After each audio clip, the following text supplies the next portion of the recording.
Okay, I think we're live. Yeah. Hello. Hi, everybody. Welcome to, for the moment, Microsoft Flight Simulator. Ooh, right. Well, I've got some stuff to regale you with today, to tell you. And so I'm here doing it now. So this could have been an MSFS stream. It might still turn out to be. It could have been an Elite Dangerous stream. But as it's worked out, it's just going to be maybe a mishmash. I don't know if I'm going to be flying this today. We will see what happens. Yeah, got a bit of a headache, so we'll see how it goes. So let's see who's with us. Commander KSY 07. You took a wee break. You did, yeah. Did you miss anything? Well, how long have you got? Yeah, a little bit. I don't know when you left us, to be honest. But yeah, I've got some Elite Dangerous news coming up and news of another game, so we're going to cover all that. But yeah, Blog Twat 07, matey, how you doing? So first up, we have Microsoft Flight Sim, and we're looking at the Fenix A320. This is Block 2 or version 2. As you can see, there are differences, but not just differences cosmetically. There's been a lot of stuff in the changelog. You thought I'd be playing Elite. Well, Elite might come up. Elite will come up a bit later. It depends if I take a flight or not. But there will be Elite Dangerous news, so it's not big news, so you don't have to. It's just something regarding my Oliver Hardy account, that's all. But yeah, if you want to hold on for that, you can. But for the moment, I have to do things in order, and I can't do two things at the same time. So one of them has to come first, so we're going to do this one. Okay, Tim, nice to see you here, though. I'm doing okay. I've got a cup of tea. Still got both my cream scones in the fridge that I want to eat. I haven't done that yet, so that's pissing me off. Right. Yeah, this is version 2. Now, we do have the changelog, but I don't want to bore you guys with that because I know we're not essentially flight simming enthusiasts here, but there are now 2 versions of this plane from Fenix. One of them is the one that we had before, which had the CFM engines, and this is the new one, which has got different engines, which I believe are, I don't know if they look the same. Do they? Have I got the right one? Did I pick the right plane? I guess I'll find out when I switch it on. The other one is the what is it? IV 2500, 25,000? It's referred to as, I think, CIE or something like that. Different engines. Let me have a look in the livery manager.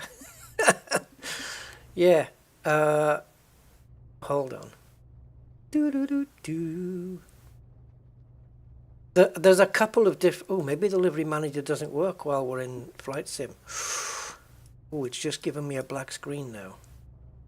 Okay. Right, I'm going to refer to them as CIE engines unless I'm told otherwise. Maybe it says it here. No, this is new. This is new. All right, let's get this thing powered and we'll take a look. A lot of it is essentially the same, but man, the changelog is quite big, and this study level aircraft just got more studdier. Right, so battery on. Battery on. Very quiet though, and there's no noise on the external power button now. But it does run through all of the tests. Is it me? Was there noise there, guys, or did I have it switched off? Hold on. No, it was off. So you'll notice now that these words are coming on and going off, and I think it runs through there we go. I don't know whether it did that before. I don't think so, but it does now. And as for the heat here, that is a really loud noise, isn't it? I don't know if we can turn that off. I don't know. I think it's just the fans or the aircon or whatever. I mean, this is the temperature.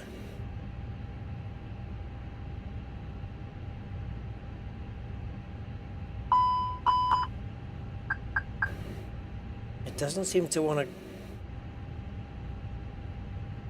That's not the right thing. Yeah, no, I don't know, guys. It's become noisy. What's happened here? Why is that not aligned? Let's have a look on the downstairs here. Right, alignment. So, all the liveries I had for this plane are now not here anymore. So, I don't know whether we have to re-download those, whether the livery makers have to modify them before we can download them again. But for the CFM plane, it doesn't work. Now, this is different. I hope I'm in the right plane here. Let me see if there's a way of finding out. Also, the weather is now working. My livery things come up. IAE is the other engine. IAE. Yeah. You got into my... I got into your Dizzy channel? What Dizzy channel? Cheers, Tim. Hi, Jack. Hi, Jack. That's a good thing to say when you're on a plane, isn't it? Right. The weather request system now works, but there's no print function. So I think they may have taken that away. I can't find a print function. Wow, this is noisy, man. Isn't that noisy? Or is it just me with the volume up? Might be just me with the volume up. Okay. This is slightly different then.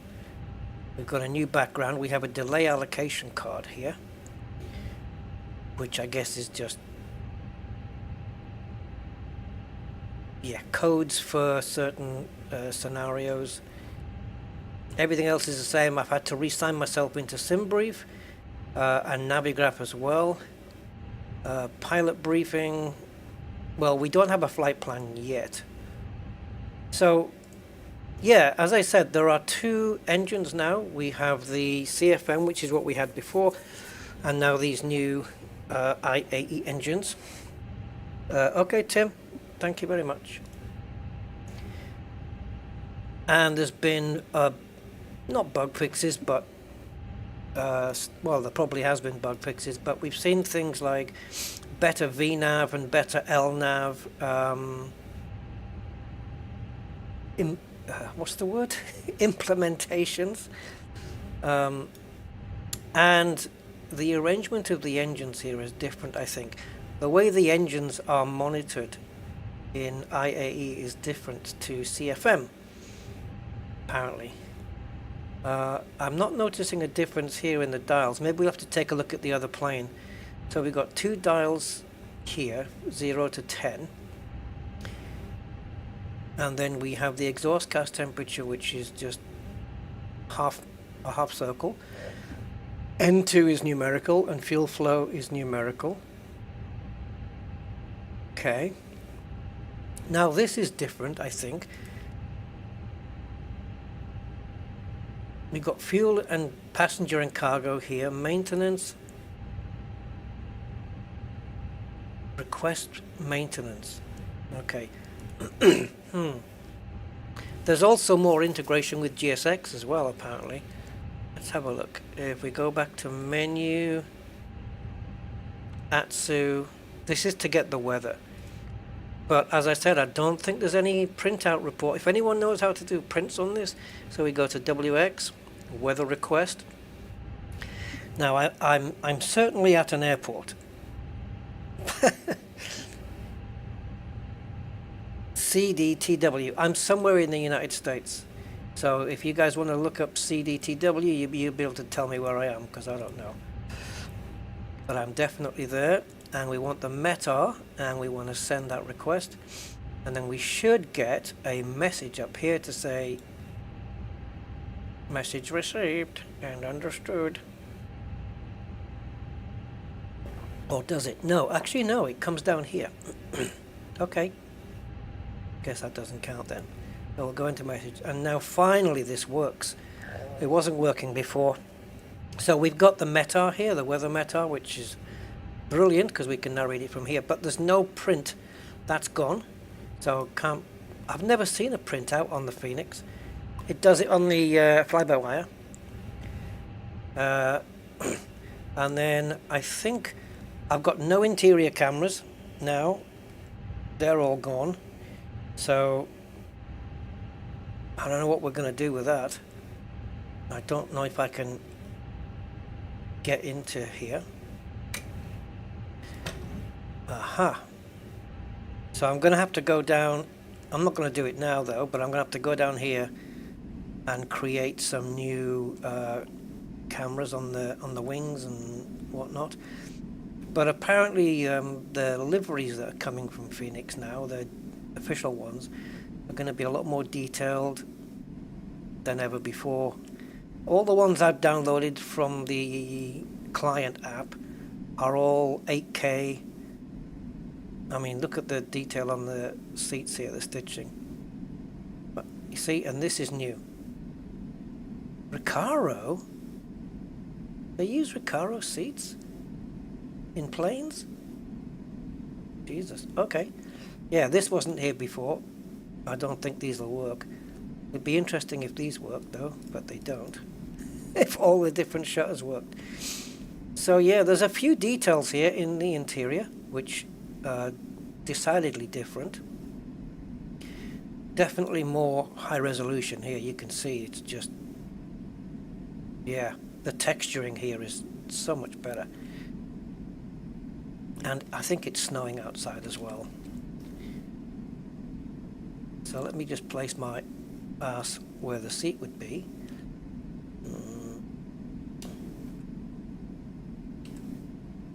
So my head probably be something about like that. And I look out the window, and then I could maybe just snap that as a camera view. And then if I want to go back to it, boom. Okay. So here in settings, we've got settings. Yeah. And then, oh, you can change the background image as well, I noticed. In here, we've got sim settings, GSX. We've got all these options for GSX, how you want it to work with your plane. Got cabin announcements, which, did we have those before? Now I'm wondering. Hey Chad. Yeah, it looks like the interior is definitely a bit more detailed. Definitely. Now, hold on.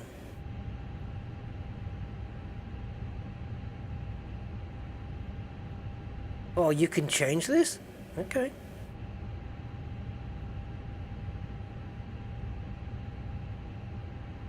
Now, if you're running, say, Delta Airlines, and they've got a different set of call-outs, this is for when you're landing, right? When it calls out 2,500, 1,500. These are the call-outs. It misses out these and these, but you can switch them on.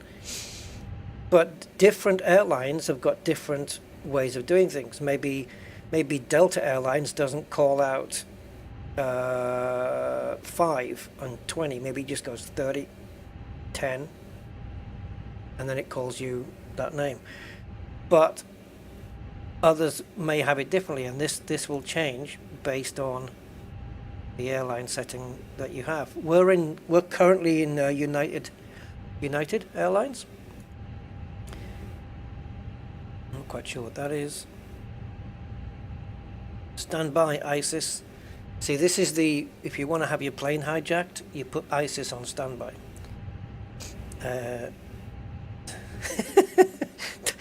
Don't take anything I'm saying. I also had to make sure that the plane was in a cold and dark state by default, because the first time you load it up, it's not, it's all powered up, it's on the runway, and no, I don't want it that way. I want it cold and dark. So I want to start a sim brief flight plan and see what it's like when it's loading in. And I also want to show you guys the web page relating to this. And we will get to Elite Dangerous. It's not a big announcement, but, well, is it? I don't know. Maybe. Yeah. It's a good one. Right, hold on. Let me just bring up my Fairy Foxy. Oh, what the hell's that? No, go away. Okay, so I think we want to be there. That look like Phoenix? It does, doesn't it? A little bit. Okay, so this is the Phoenix web page. As you can see, I'm logged in because I have an account and obviously bought the plane. Now, the version 2 Block 2 release is what do you call it?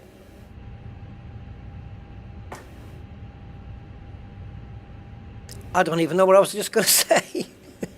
Yeah, never mind. Scrub the sentence. Yeah, version 2 or Block 2 release. We have some instructions here. I already have changed sensitivities for the Airbus. I don't know whether these are the same, but it does say our new recommended sensitivity. So I'm going to go in and match these settings in the sim. Not today. I'll do it when I get a bit of a chance, unless I'm going to fly out, in which case I will do it. So we've got to change these, and I don't think I'm going to be using I'm not going to be using a separate tiller axis, so I don't need to worry about that. Adjusting the pedals, well, I don't even know. Flare is going to feel different. Yeah, is it going to be a bit more floaty than before? The brakes have been adjusted with realistic deflection and brake pressure application. Now, some of these changes that you're going to see, there you go.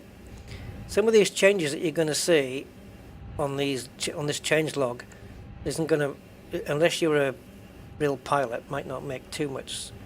So I can't make much of it on some of the things. We recommend a PC restart after installing Block 2. Well, I haven't done that. So, in the launcher, yeah, this is the launcher, okay, so systems, rewrote the idle descent pathing generation, pathing I would think that would be. Pathing? Hey, Grey Holland, welcome, my man. Rewrote idle descent calculation. I'm not going to go through all of them, but you can see here, if you guys watch the sim back and if you guys watch the stream back and you want to pause this, you can. Fixed brakes increasing temperature when in GSX pushback. Did they? Oh dear. Improvements to VNAV. Added FADEC hot starting for AIE engines. So yeah, these are the new engines that we have. I think they're referred to in a different way as well, but Phoenix are referring to them as IAE, so we'll do that. Introduced vertical deviation jumps caused by erroneous distance calculations. Fixed the terrain standby false positive. Upgraded the wiper sounds. Ooh, when playing quietly when wiper CB is pulled. What the hell is CB? Don't know. I'll probably know if I look at the console. Fixed VNAV does not match correct legs. There's some LNAV stuff as well in here. Fixed top of climb, top of descent overlap on short routes. Ooh, I've noticed that before. That's interesting. Brake temps indicating. Okay, so brake temps were not indicating before, below 0. And when it goes above 1,000 degrees or 999, it shows XX. Okay.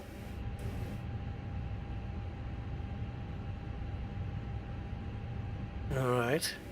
There's a lot of changes here. I ain't gonna lie. It's even a more better plane than before.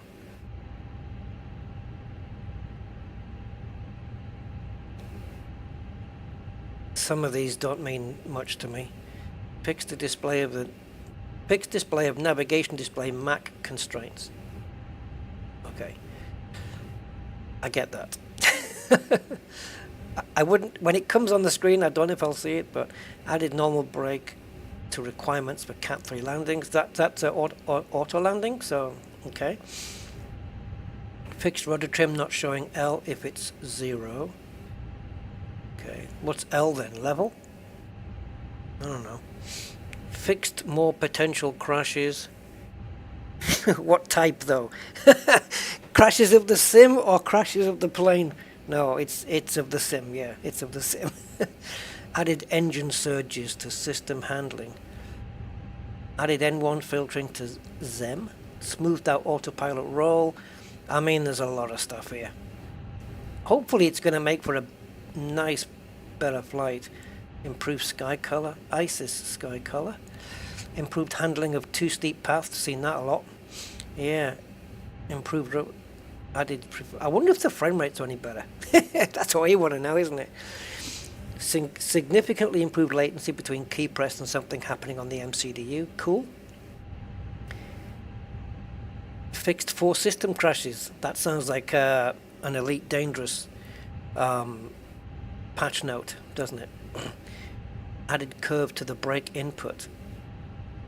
Fixed diving below V path displays. I mean, there's a lot here, right?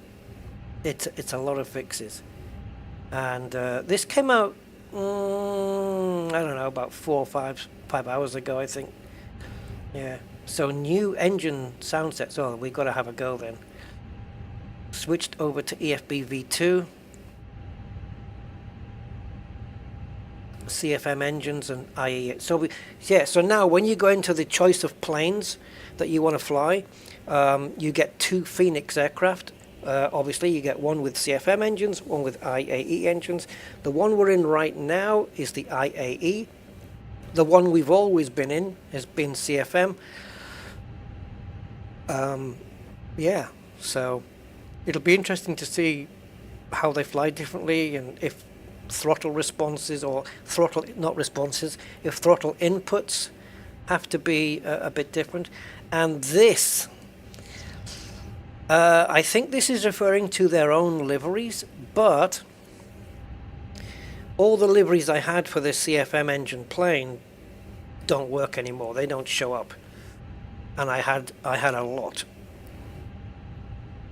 And remembering which ones I had and which ones to re-download is going to be a pain in the yeah. So I don't know. Maybe we can hear the engines. I won't bother with these for now. We'll just go with what we have, and we can at least get the engines fired up, right? So I tell you what. Why don't we?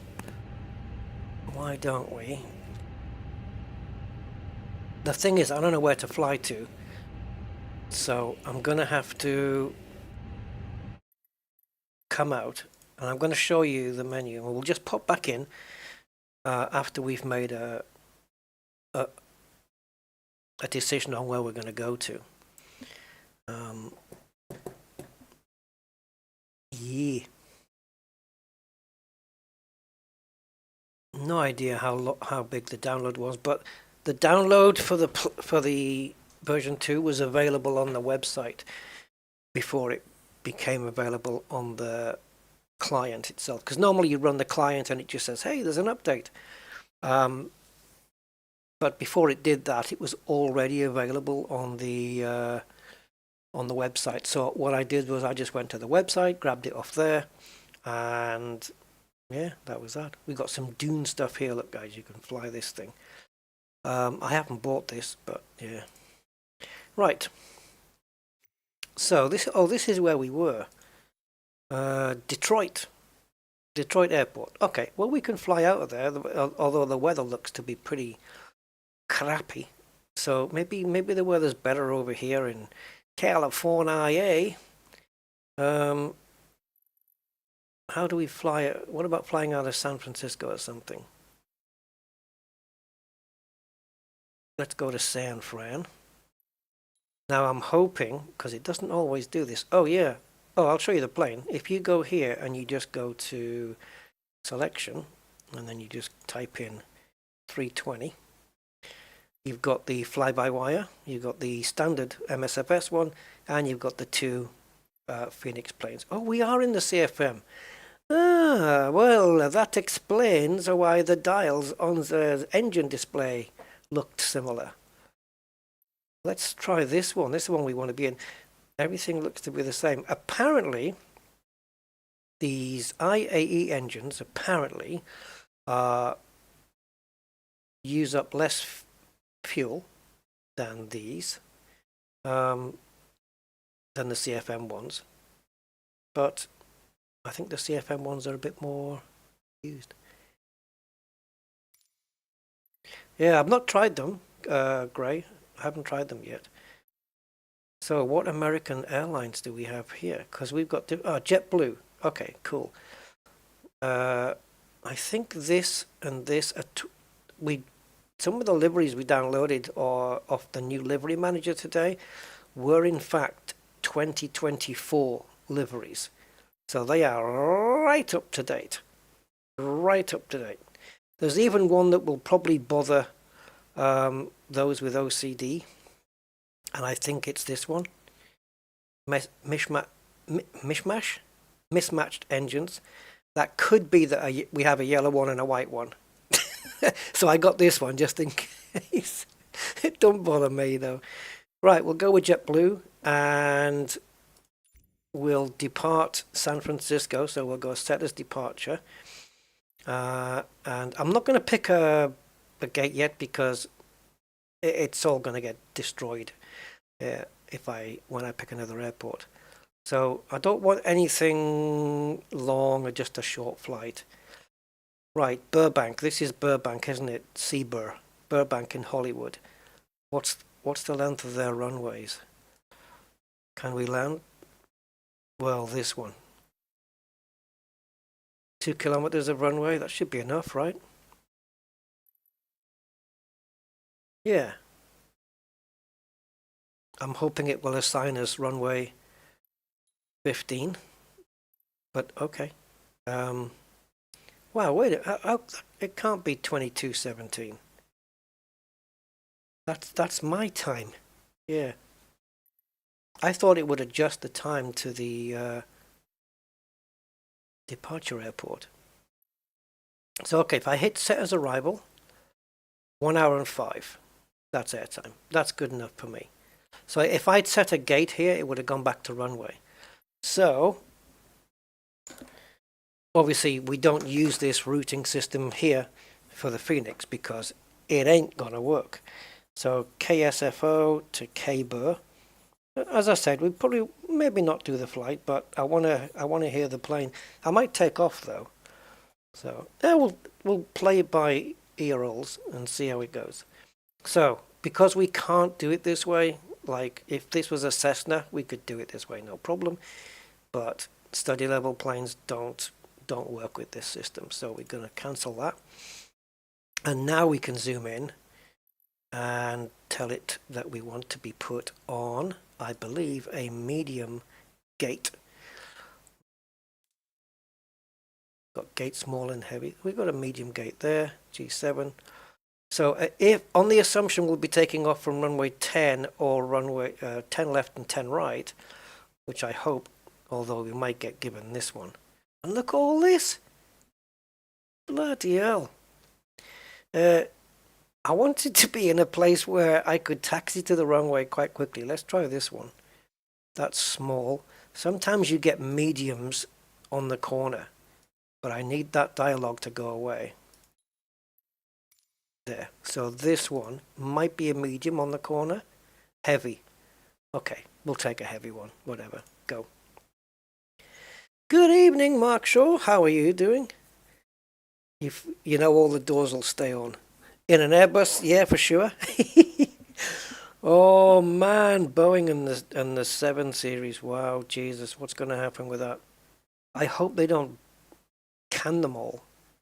I mean, that'd be great for Airbus, but Jesus, I even heard something that we're going to talk. They were even rumours about, I don't know how true it is, but rumours about, you know, cancelling 737s, period. That's a bit of a harsh step. I mean, just do your job right, you know. Okay, so while that's loading, we're already at San Francisco. I left my heart. So let's go to Sim Briefs as the jetway gets put onto our aircraft. And if we go to My Flight Plan,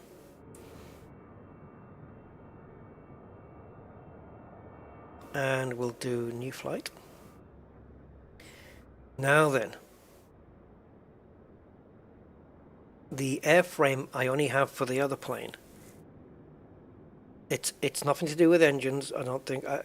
Let's see if it's still going to work out. Yeah, so airline, what are we in? JetBlue, right? So let's call it JBL. And flight number 2627, departing from KSFO,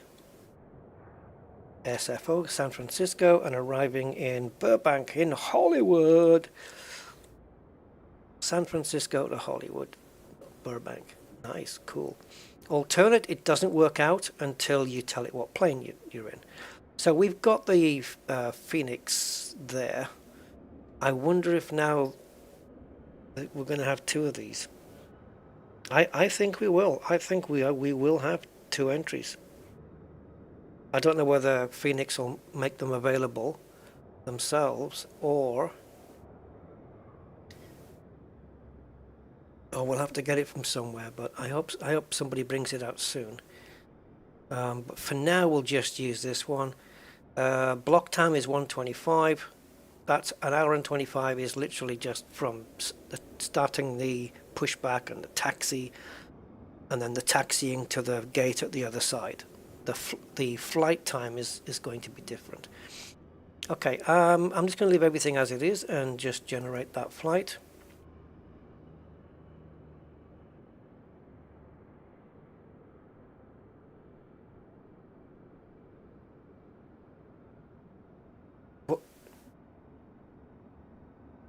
What? What blocked what?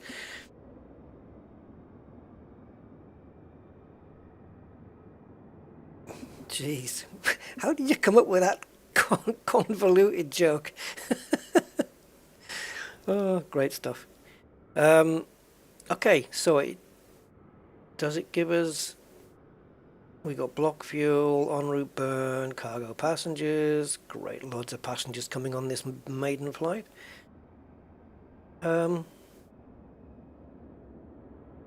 Where's the actual?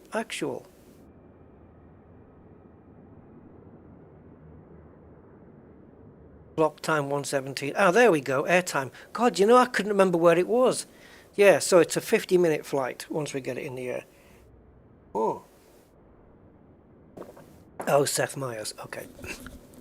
You see, you shouldn't have said that. I would have given you full credit for it.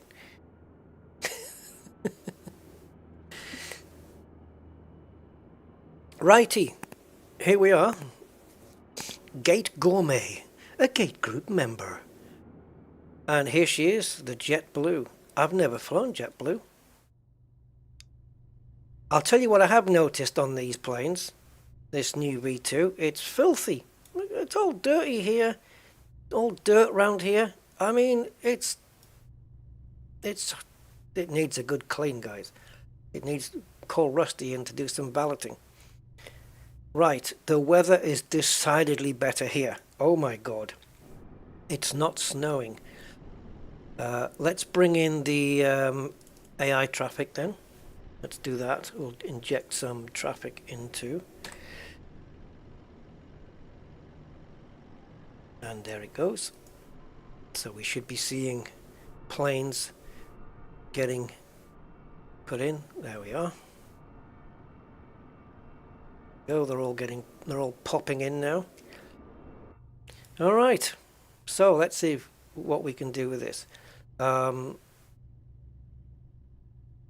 So go here. And before I proceed any further, let's get some power into this. So yeah, I don't know why.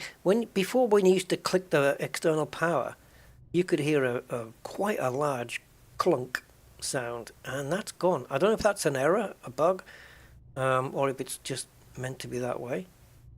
But okay. Turning on the batteries, silent as hell. And now external power. Really quiet. Okay, so we're going to set that one, and that one, in that order, because they are 1 and 2 and 3. And is it going to run through the engine fire lights to make sure everything is good to go?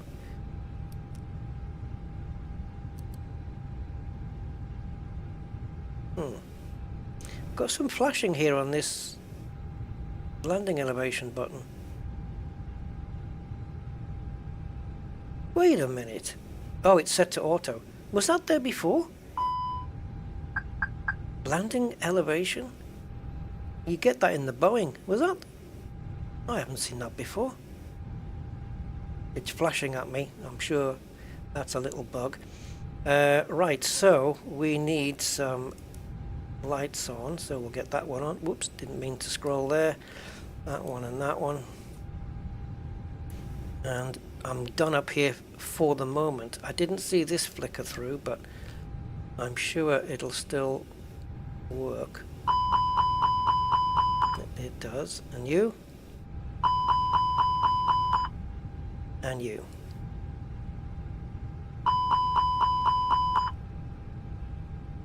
Is this a separate... Oops, don't want to do that. Right, so we've got alignment. We don't have it set to fast, so it's going to be in full real time, unfortunately.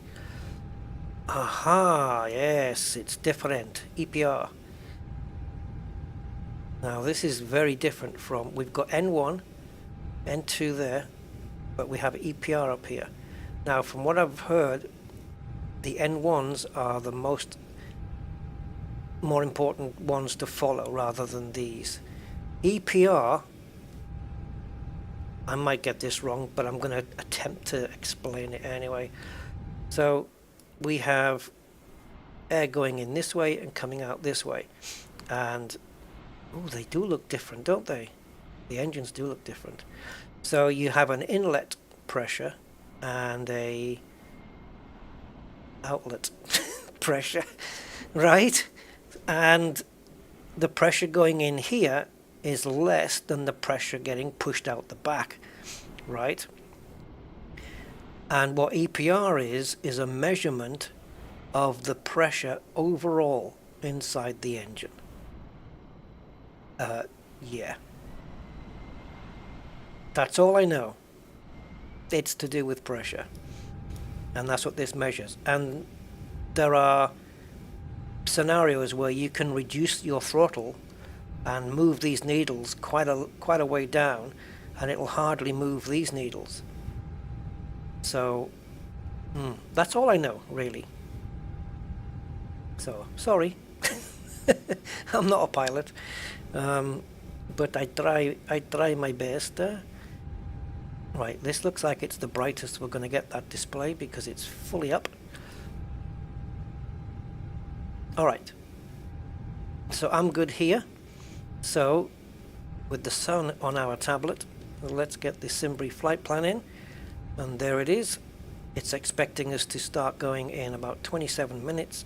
Awesome. I'm not going to make that one, or maybe I will. Maybe I will. Right, so let's run through this.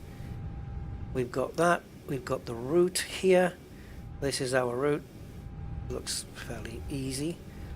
And then we have the weather METAR as well for departure, Burbank's weather, and whatever the alternate is. Ooh, that's Los Angeles International. Yeah. Okay. Fair enough. Ground services then. Well, what do we have? Ah, the door is open. Well, the door should be open because the jetway's on it. It is open. GPU is attached. Shocks and cones are attached. Yeah. Cool. Mass and balance. Okay, so we want to bring it in from SimBrief, which it looks like it already has done that.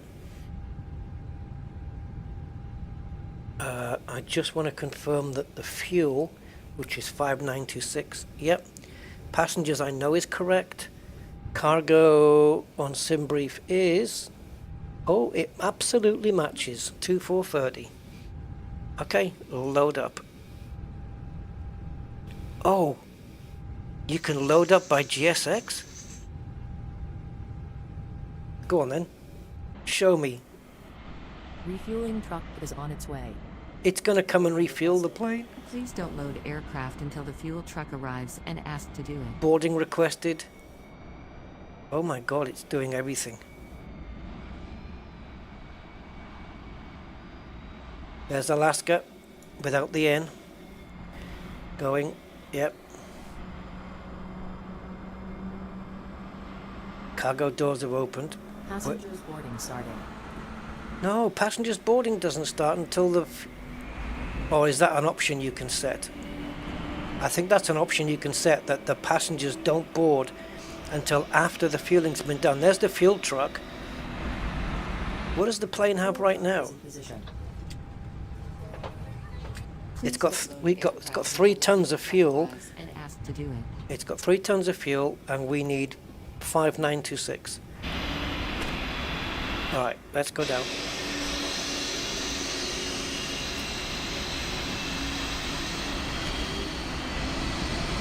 I want to see the money. Show me the money. Show me the money, guys. This is gonna, those digits on the truck is gonna tell you how much it's gonna cost you. Oh my god, we've got another Alaskan and a big American Airlines going out. Alright, he's about to sink that into the drain, wherever it is. There it is.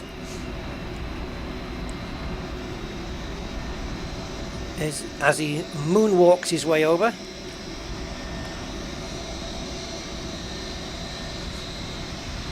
That's right, get it all sorted. That's right, get a move on. I haven't got all day. Did you hook up the pipe to the wing? No. Are you going to? Because otherwise, how are you going to get... You know what we need? This camera is all messed up here. Oh, not checklist. GSX. No! Camera. There you go. And we don't want 50mm because that's just sucky. We want to go about 80. And then we can pull back. And now the engine doesn't look so distorted. Right, come on, get my fuel in. I don't know if they're going to add the whole 5926 or whether they're just going to top up the 2926 that we really need. You might want to repaint your pipes as well, boy. They're a bit chipped.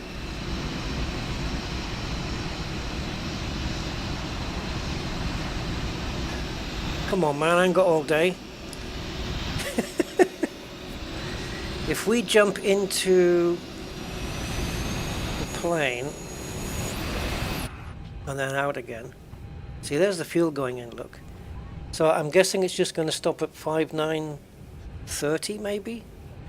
360. No, he's added more than that. He's added 1,200 kilos of fuel already.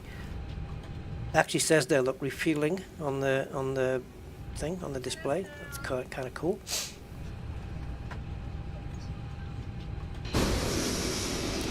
But when the fueling's done, I have to shout over the engines of the plane here.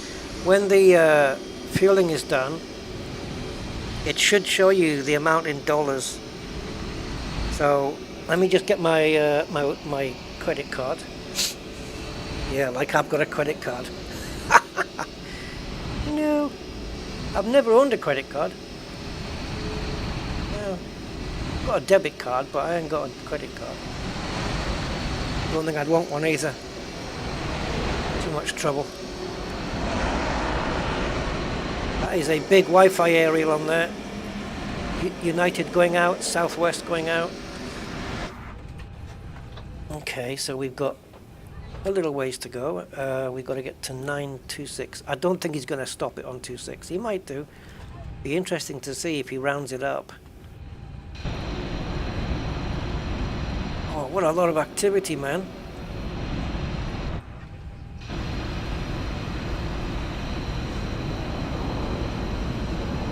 How much is all this going to set me back, bro? £100? 200? $300. That's my final offer. Okay, 350.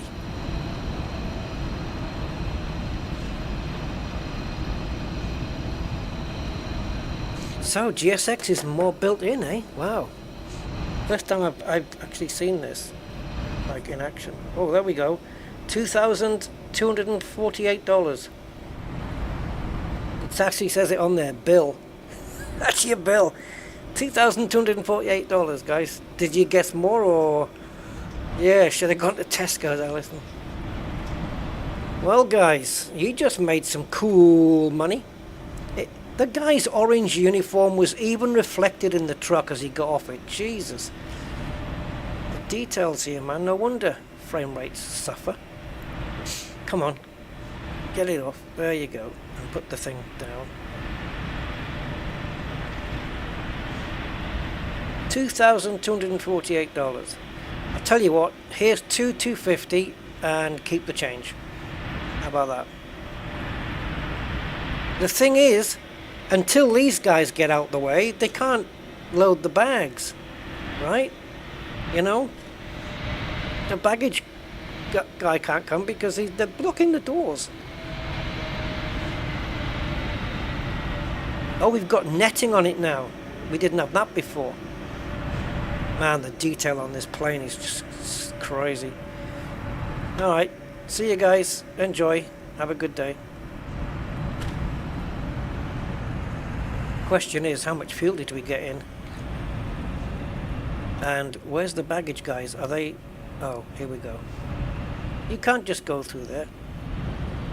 Where did the fuel truck go? Aren't they supposed to just drive away and not just disappear? Alright, well, baggage is going in. Yeah, you need the boxes, guys.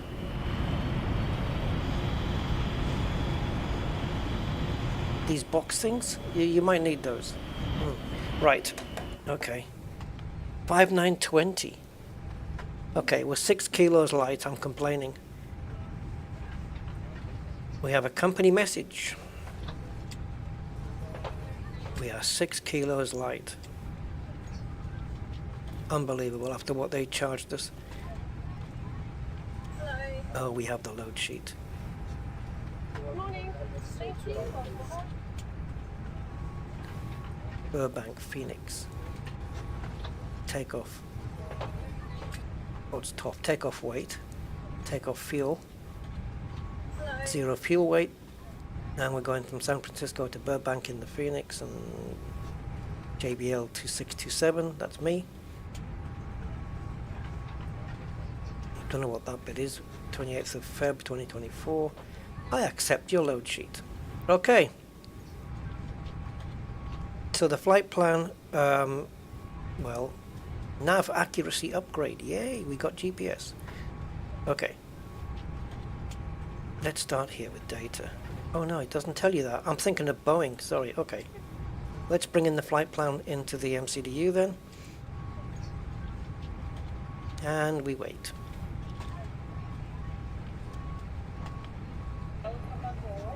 Invalid flight plan uplink. What?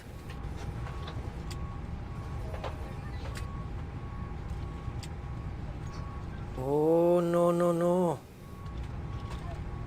No, no, no.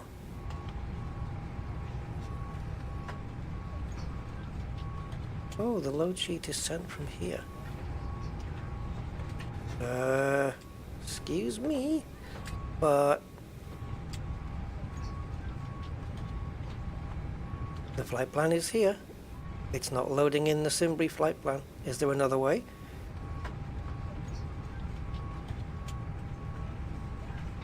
If it can load it here, that means my Simbrief details are correct.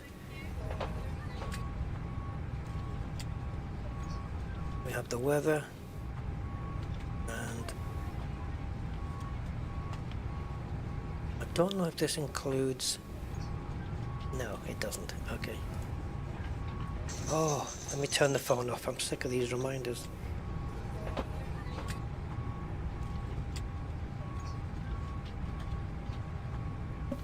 Alright. Is this a bug, guys? Is it? If we go, the flight plan is clearly not loaded. Tell me I don't have to put a company route in. It should just be that. Hello, sir. Init request, and it just loads in the flight plan. Bada ba boom. Bigga bing. Invalid flight plan uplink. Yeah. Alright, let's try with a company route. I shouldn't have to do this, but KSFO to Kbur. Kbur, Burbank, Kerber. Where's the U? Kbur, Bur.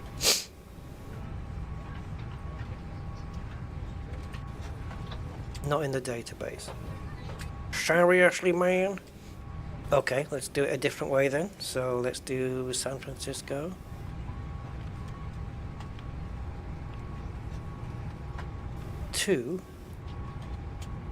Okay, you shouldn't have to do it this way. Have they changed something, or... Oh, it's taken away the thingy thing.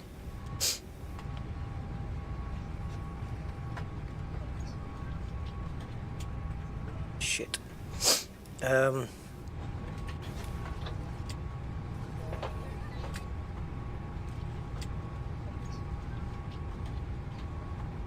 going to re-import the flight plan, but it's not going to fix this. I wouldn't even know. Can we clear? Can you clear this? No. Alright. I guess we'll have to do it manually then. Because we can. Right, cost index is 5. That's good. Is this an economy airline then, JetBlue? Right, cruising. Wow, 35,000 feet for a 50-minute flight. Okay, if you say so. You're gonna have to get some performance under your belt to get up there then. And flight number is JBL2627. And now if we go to the flight plan page, we only have these two because we don't have a friggin' route because it wouldn't import it. So we get the route from either here or we can go to the pilot briefing and we get it from here. It's the same thing. Right, so we're taking off runway 1 left, we're landing at runway 8, and we have a stick 5. S stick 5. Stay there, don't move. S stick 5. Okay. Can't believe I have to do this manual, but there you go. It might be a bug because it's certainly not working. So departure 1 left.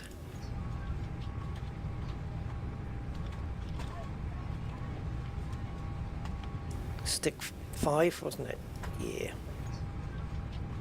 Via Katina, I think it was. Yes. And then direct to Cisco, direct to Red Hot, and then Rocker, and then into Burbank. Okay, this is easy. It's not going to be a big issue. So we're going to go via Kidna, and we're going to insert that into the flight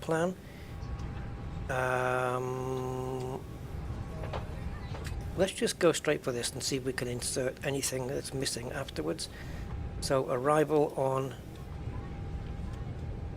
8. Ooh. That never happened before. Right, we've got ILS Y8. Do we have an ILS Z8? Oh, yeah, it's right there, Rusty, right there. ILS Zulu 8. And the star is... Ah, it was that. The star is Rocker 2. And then we got Red Hot in front of that. Rocker 2. Let's see if it's listed here. Yes, it is. Rocker 2. And... Red Hot. Oh! Isn't that everything? Wait a minute.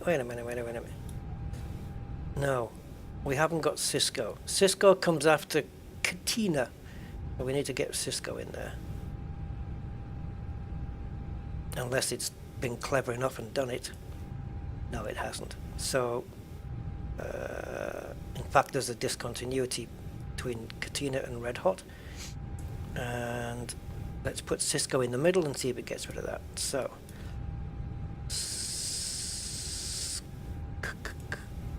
oh, we'll plonk that guy in there, and then we'll do an insert. And I think what we'll do now is just scroll that up, and we'll clear this discontinuity because I think we're okay now. And we should have a flight plan, guys. Even though we had to do it all manual, which is not fair. So let's go to the... Okay, so diff... Then we go back here again.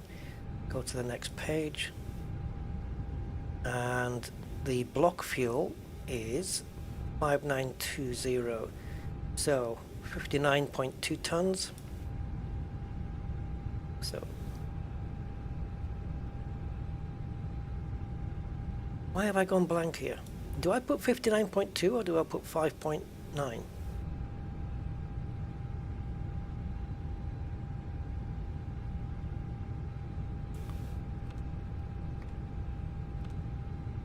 It'll tell me if I'm talking rubbish. When it works out the extra time. If it looks like we've got 3 days of extra fuel, then I know I've got it wrong. Right, 0 fuel weight and 0 fuel weight config. Okay, that's going to be here.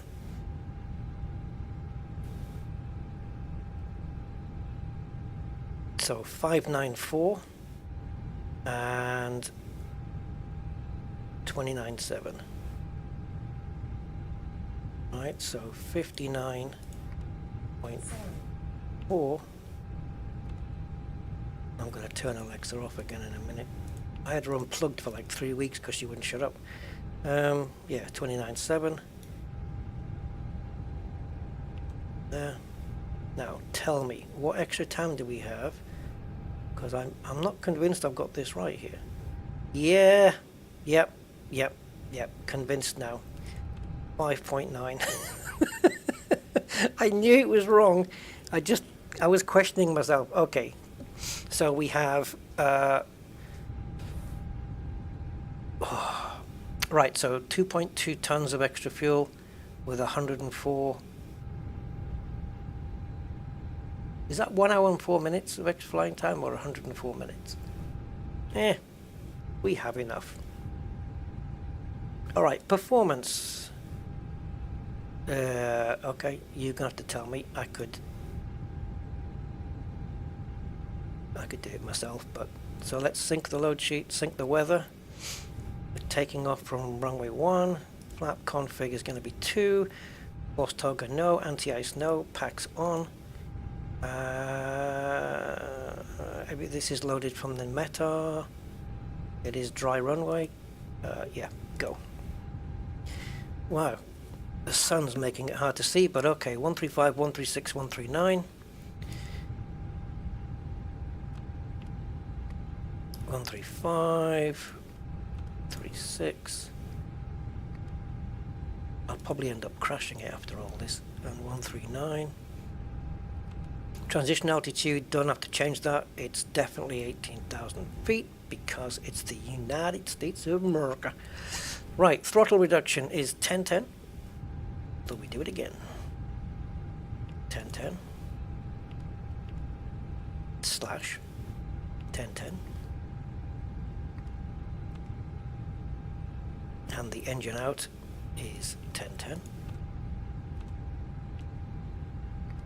Cool. Flaps, I already decided we're going to be 2. And the trim is down 0.3, was it? Yeah, it's down 0.3 on the trim. Okay, so down, this is the pitch trim, down 0.3. Flex to temp is 56. That is 5-6er. Wow, that's a low number. Normally I see like 68 or 63 maybe. Okay, maybe it's a thing of these engines. I don't think so. I think SimBrief doesn't have a clue what engines we're running. Right, there's the performance figures in. So now the flight plan should have all populated numbers. And now we can take a look at the flight plan. And make sure that none of these lines are going squiggly all over the place. So we're taking off north when we want to fly south. Awesome. That's why we have to do a turnaround. Okay, so down we go. Let's take a look. Port. Katina. Right, there's the ETOPS, which is like, this is the middle of the route basically. So when you go past ETOP, it means that there's less distance to get there than there is to go back. Right in the middle. Top of climb and top of descent. See, this is madness. This is why I was saying, why did it assign us 35,000 feet? We hit top of climb, by which time we do 8 nautical miles and descend again. It's just madness.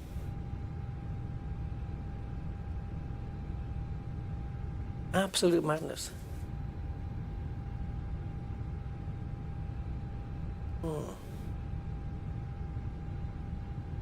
So I'm just wondering whether I should do a, yeah, I will.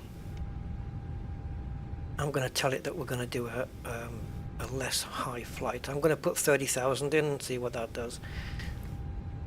So flight level 300. And that will recalculate the performance. Or at least it'll recalculate this, I would think. Okay, so now we've got top of climb, then we reach Katina, Cisco, Red Hot, and then we've got top of descent. So at least it gives us a little bit of thinking time. Not a lot, by the way, geez. But okay. So 30,000 it's going to be. And I am going to need some Navigraph information. So hold on, before we get there,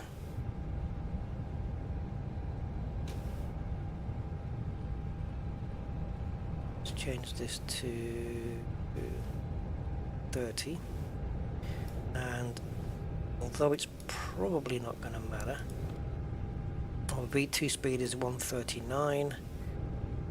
So we could change it to 139, but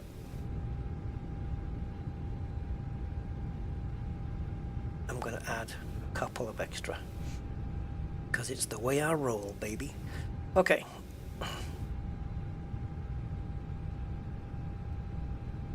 So what we're doing, Navigraph, and I want,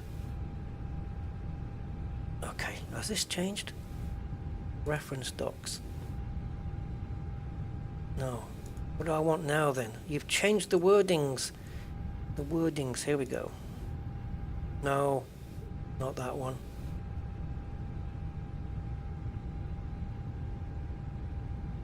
This one, thank you. Right, what are we taking off at? One left? Oh, it's all the way, we're here by the blue, yeah, it's all the way down here. Don't worry. I'm on good terms with the ATC guy. So we got to come here, taxi down there, and it's 014 is our heading out. So we'll change that. I think it started off on the heading that the plane was currently in right now. So 014, where are you? I want to go through the flight plan again, by the way. I haven't finished doing that. You see how it's already gone on to managed here? We've got managed speed, managed altitude with a dot, but we don't have the heading yet. I don't think it's going to need that yet. But anyway, right, and also, matey boy, Burbank, I need to know stuff and things. So preferably on the approach runway 8, which I think is what we're coming in on. Buddy, Silex and Buddy. Do we have Silex and Buddy on our flight plan?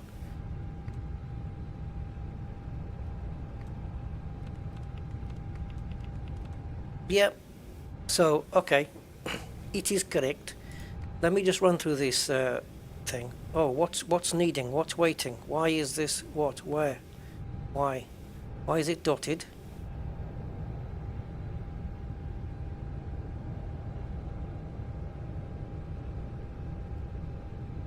Why are you dotted now? Oh, that doesn't look good. That doesn't look like it's complete.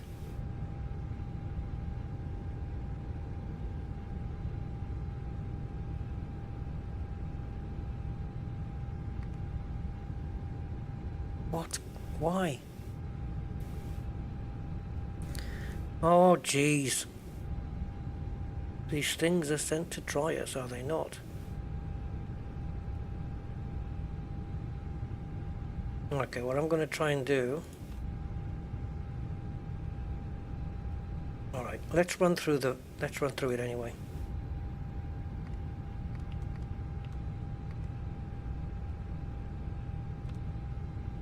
Has it got the new top of descent calculator? Well, yeah, it does.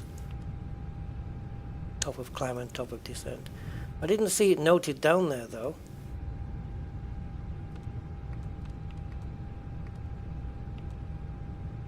Okay, I'm good with that.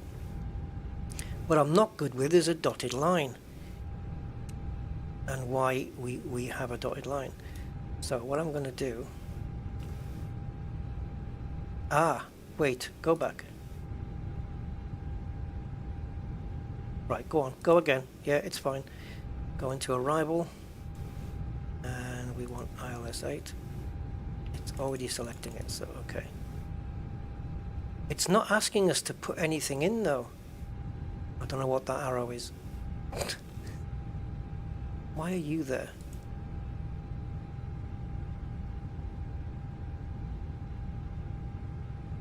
Alright. Maybe it's there for a reason. I don't know. We'll leave it. Right, so I want to know the ILS frequency for coming in on the glide slope if we go to get there, 109.5, and the runway elevation is well, let's have a look at the decision altitude. So that's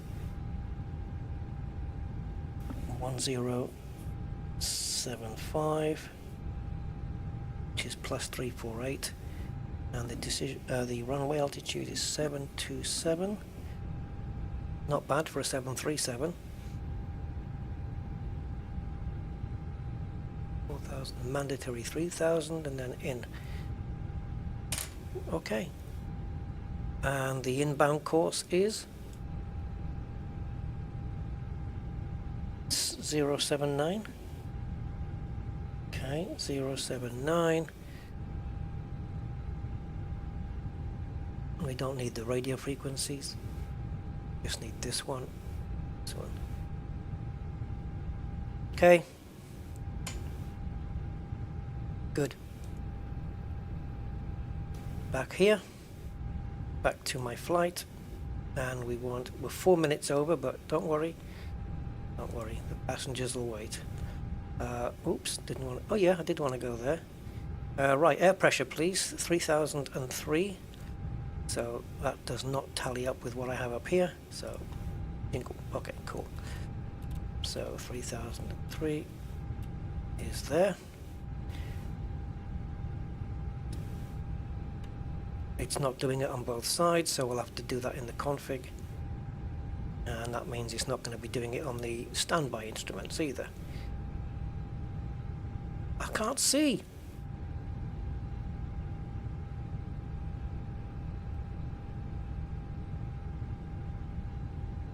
Move. That's it. Okay, good. Right. Alright. Apart from the dotted line, which I hope it's still going to fly. If it doesn't, well, we're out of here. We're done.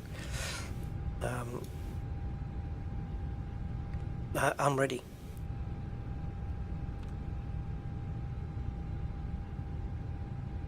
There's another message for me apparently, so another load sheet. Is this because I changed the thing?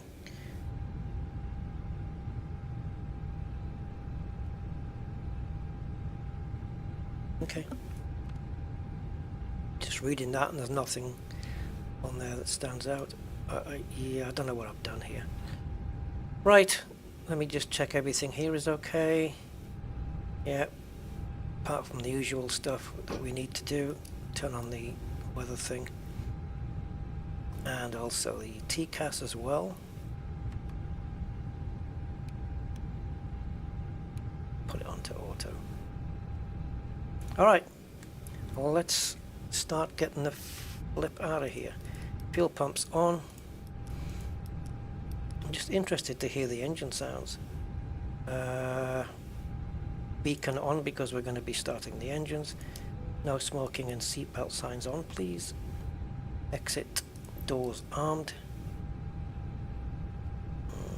And let's start the APU up.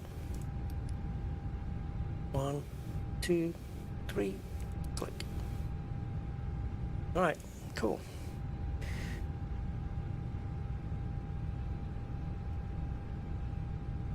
Well, once the APU starts, I did want to go there, didn't I? We want to get rid of the chocks and the cones and the GPU.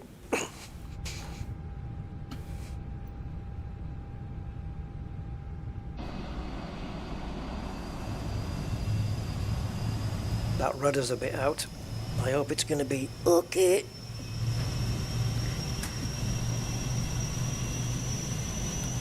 Well, what's this plane going to fly like?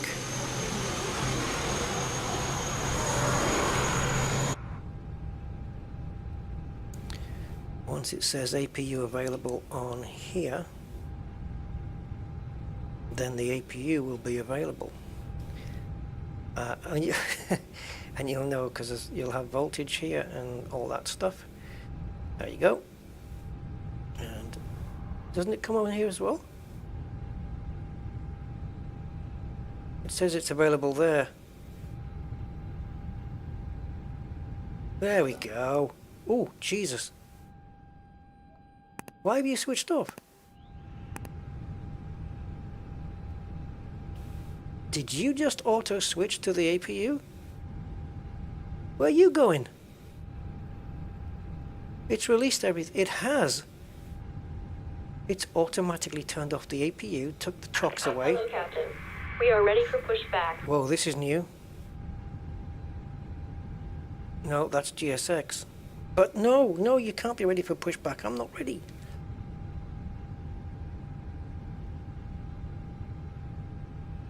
Where's me bleed? Gotta get me bleed on. There we go. Okay, I'm ready now. I've got me bleed on. I'm ready to go. Departure checks completed. Bypass pin inserted. Yeah, well, before you start inserting anything into this, I need to know where I'm going. Nose left. We're going to where that plane's going, aren't we? We're going to be here. Where the hell are you going? The guy missed his runway. I think we're going here. Okay, nose left then. Locking gear. So there's a few more things to set on this, but we'll do those later.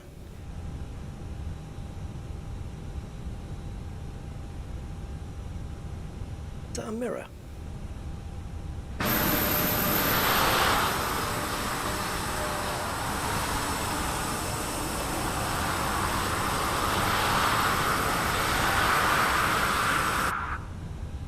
Where's that? Oh, it's on the back of the truck. Eh.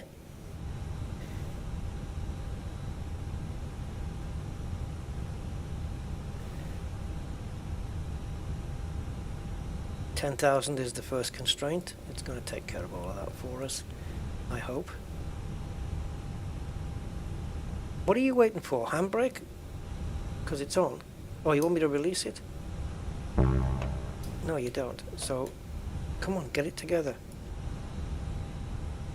Is it not pushing out? Because it looked like it was going to start.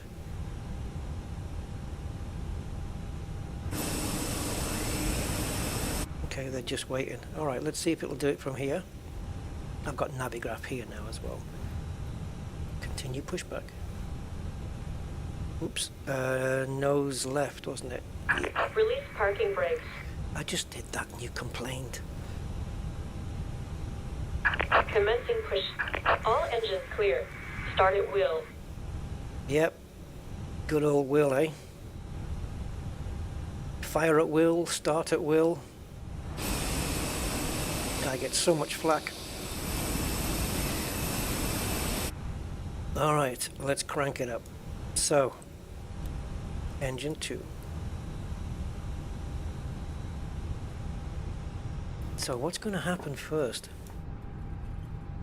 Why are these N2?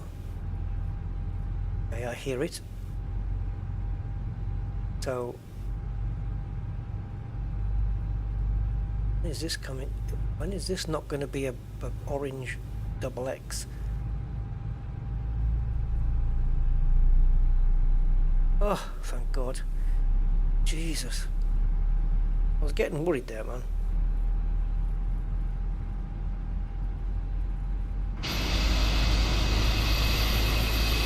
So these engines visually look different. There's another one.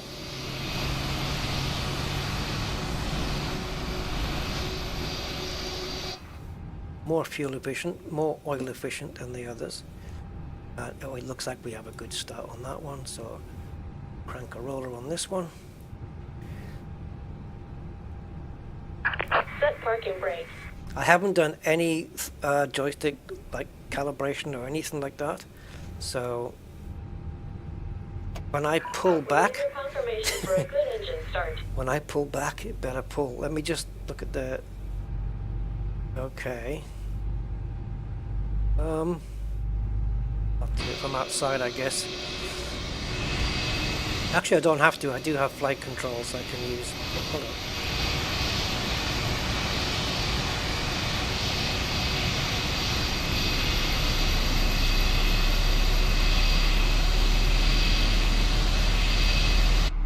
We can test those flight controls from here, though. Do have a good engine start. If she can just hang on a moment.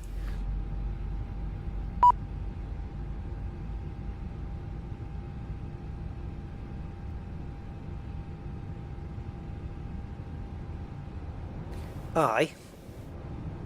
It's all good. Alright, let's just let her know.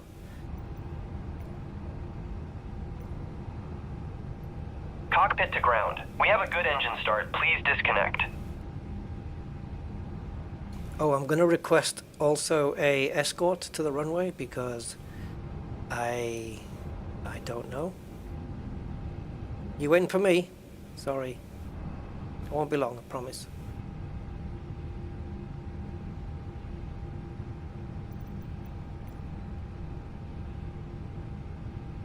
Come on, GSX, kick in. Unlocking gear. We have to wait for her to wave to us bye-bye. Right, okay, so while she's doing that, we can turn off the APU. And Tow truck disconnected. Bypass pin removed. we'll put on the Left is clear. Right is clear. runway lights. Okay, you good?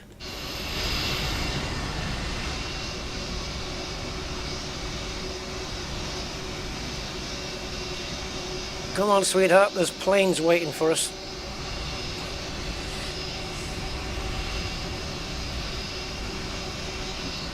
She's taking her time a bit, isn't she? Oi! Give us a wave. Cool. Right. We can now leave. Oh, bugger off. It doesn't let us... It complains unless we... Yes, yes, yes. She has to walk away first and clear the plane. Right, she's going. Can I release the brakes now? Thank you. Alright. Oh, Jesus, I only just touched the throttle and we're moving. Right, I'm going to just set the flaps to the takeoff position. And I'm going to see if we can request an escort.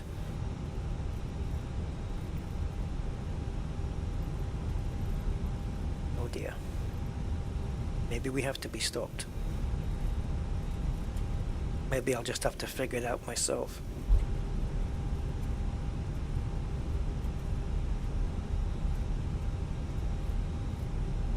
Oh, whoa, whoa, whoa, whoa, whoa, whoa, whoa, whoa. I'm not 100% sure on this one. Okay. So we're going to be taking this. We are going to be taking this right-hander then. So this plane is quite happy to roll on its own idle power.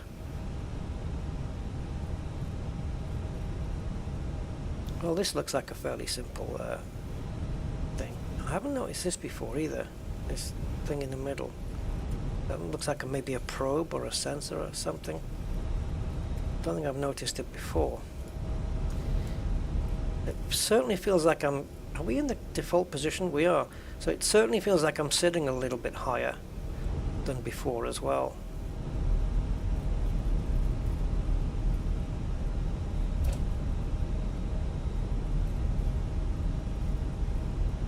This is a pretty dirty windscreen as well. Right, how about our custom camera? Is it working? Oh.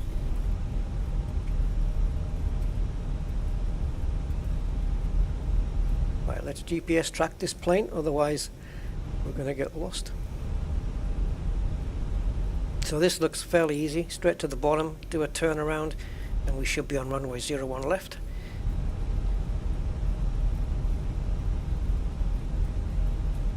It's not this one. We could hook up on this turn off, but I'm not going to. I need to slow this thing down a little bit quick.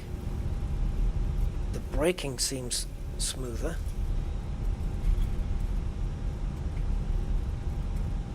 They said there was cabin announcements as well, so I've not heard anything of that yet. But that don't mean there aren't any. Whoa. Right, we're just going to stop at the holding point here, and then we'll get all the other stuff done. That's on the screen, in the middle screen right now. Sure the plane is happy.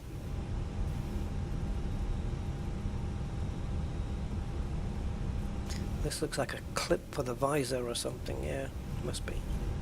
Okay, 01 left. Yay, we got it right. Okay, so let's just have a quick stop here. And what we want to do is... What? I'm doing it, I'm doing it. Signs on, cabin ready, spoilers armed, flaps into takeoff position, auto brake on 2 max, and config test. Normal. Plane's happy, I'm happy. Line is still dotted. And what the hell's going on here? Why are you down there?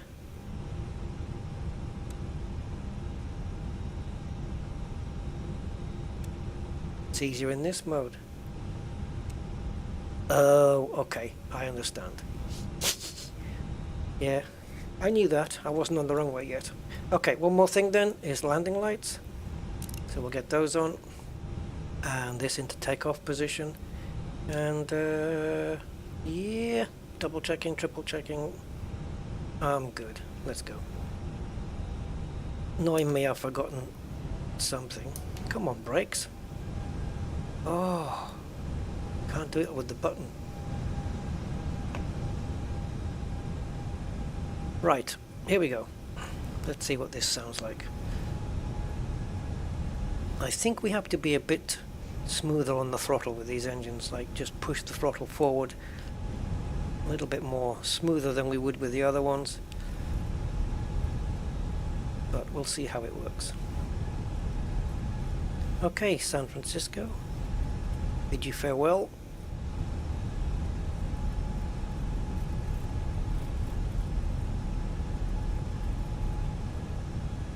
Alright, so I'm going to hold the plane on the brakes.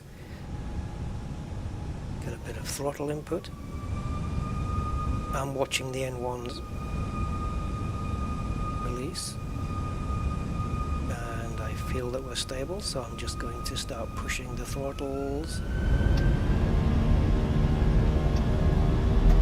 Okay, we are now full on. I'm getting nervous, baby.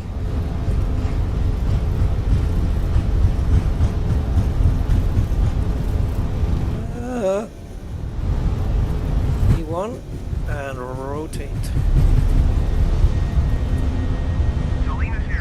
Positive climb and gear is up. On its way up.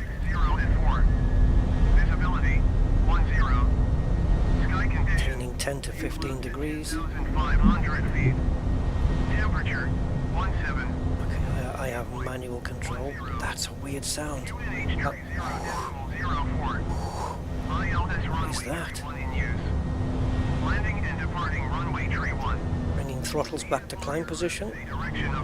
If it will let me.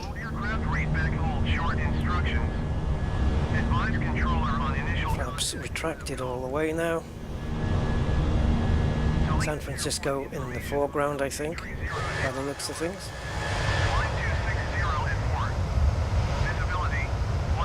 Now, is it me or do we just have a super quiet plane? Yeah, this is what I figured. Because it's dotted, the autopilot ain't coming on, man. So we're not going to finish this flight. What's that noise? Oh, ground spoilers armed. That might be a reason why the autopilot don't want to kick in. No.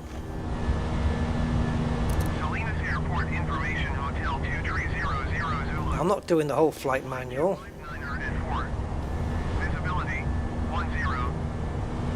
Yeah, something's wrong down here. Something it doesn't like. Temperature 17. Dew point 10. QNH tree 0.04. ILS runway tree 1. I don't know why. Landing and departing runway tree 1. VFR aircraft say direction of flight. All aircraft read back hold short instructions. Advise control. Alright, let's just have a go. So we won't be doing the flight then because for some reason the flight plan went from normal to dotted line. Can't be that quiet, surely. All those engines sound.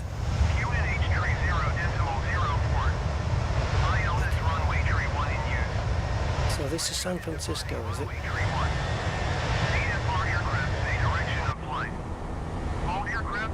Traffic. Traffic. Advise controller on initial contact you have hotel. Salinas Airport Information Hotel 2300 Zulu. Secondary flight plan. Copy the active flight plan. Visibility 10.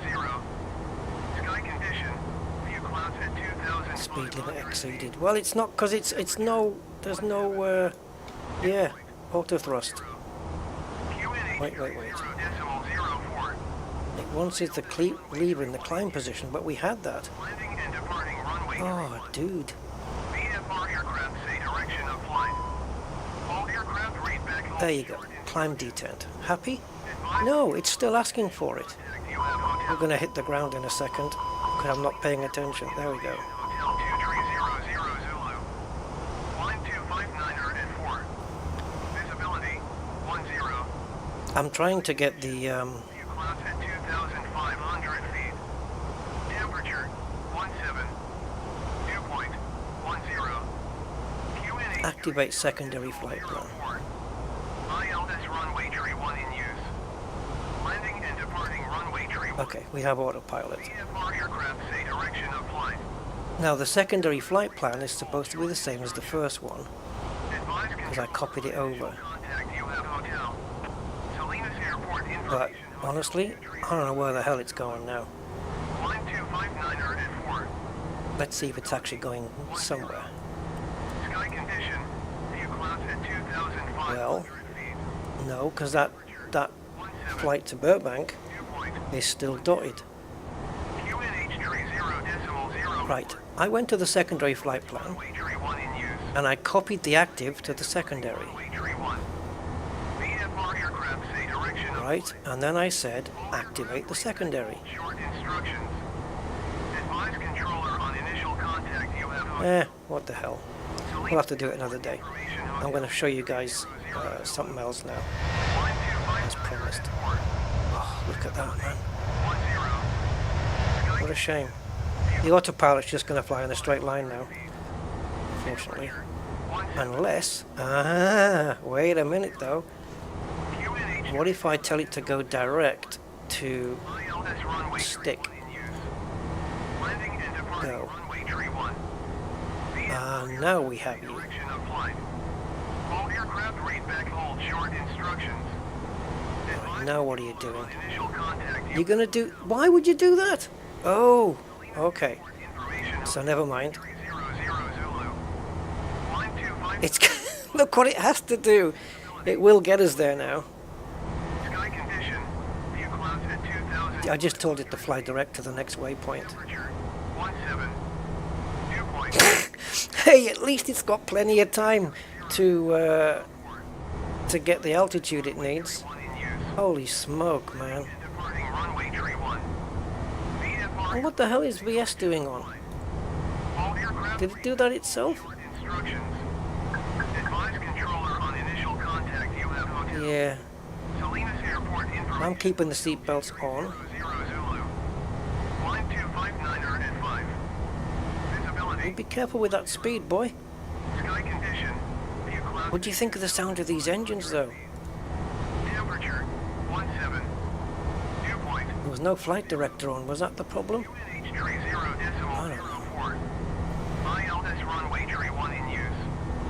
Landing and departing. I don't think we should be climbing at 3,500 feet a minute Direction of in a tight turn like this. back hold short instructions. Advise controller on initial contact you have hotel.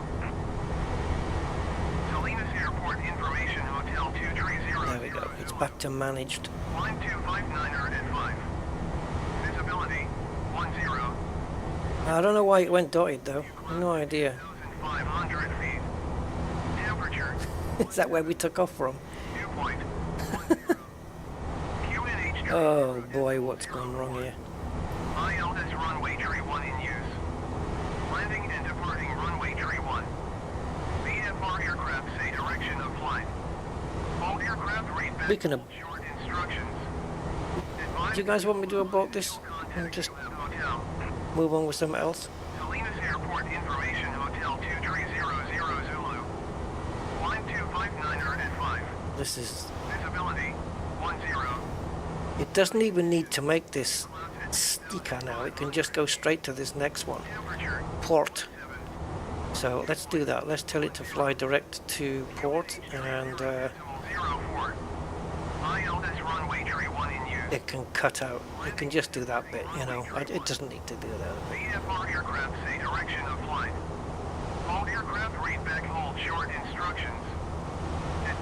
So this now should get us to Burbank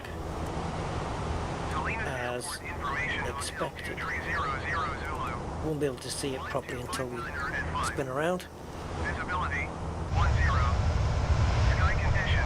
View clouds at 2,500 feet. That's the friggin' airport we took off from, and this is the runway we took off from. This way, we went out this way, straight over the ocean. Now we're flying directly over the damn thing. That's runway tree 1 in use. Landing and departing runway. Why is this so damn quiet? VFR aircraft say direction of flight. All aircraft read And there's no wake, no turbulence from these. on initial Oh, that was nice. No turbulence from these things. Salinas Airport Information Hotel 2300 Zulu. 125,905. Visibility. Oh, that noise though. Sky condition. View clouds at 2,500 feet. Temperature 17. Dew point I don't know if I could put up with that for an entire flight. 0.04. Should we open the window? 1 in use. Landing Probably best not to. VFR aircraft say direction of flight. All aircraft So top of climb. instructions. Advise control. Yeah, okay, it's still happy with that. Salinas Airport Information. It reckons we'll be at 21,200 by port, which looks inevitable. Ooh, air pressure. Sky condition. View clouds at 2,500 feet. Temperature 17. Dew point 10. QNH tree 0.04. ILS runway tree 1 in use. Landing and departing runway tree 1. Port's supposed to be 10,000 or under. Of flight. We're at 20,000. Read back hold short instructions. Well, that gives us less problems with the top of climb, top of descent differences. Airport info. Alright, people in my aircraft, you may now 1261 at 5. remove your seatbelts. 5. Sky condition. View Although, I should have waited for the plane to go straight, but temperature people have got common sense, right? They won't get up until the plane is... 10. Yeah, of course they won't. Tree 0.04. ILS runway tree 1 in use. Landing and departing runway tree 1. VFR aircraft say Finally, on our way to... all aircraft Hollywood. hold short instructions. I can't remember if I still have the Hollywood sign on the scenery. Information Hotel 230. Look, it's right there. It's like 240 miles. And that's it, it's right there. Yeah, yeah, you can have a ciggy now. Right, so this is going to be our top of climb right here then. 10. I don't even know about bringing this thing down. I mean, it can't be that different from the other one, right? Runway tree 1. So I'm going to have my sandwiches. Oh, All aircraft I didn't hear any cabin announcements unless it's a thing that you're supposed to contact US Hotel. do up here. Salinas Airport Information Hotel 2300 Zulu. 1261 at 5. Oh no. Visibility 10. Sky condition. View clouds at 2,500 feet. We can turn the APU bleed off now, can't we? Dew point 10. Certainly don't need it on the landing. 0.04. I can turn off the landing lights. I did that already. Landing and Runway light can come off, and everything else can stay on. direction of flight.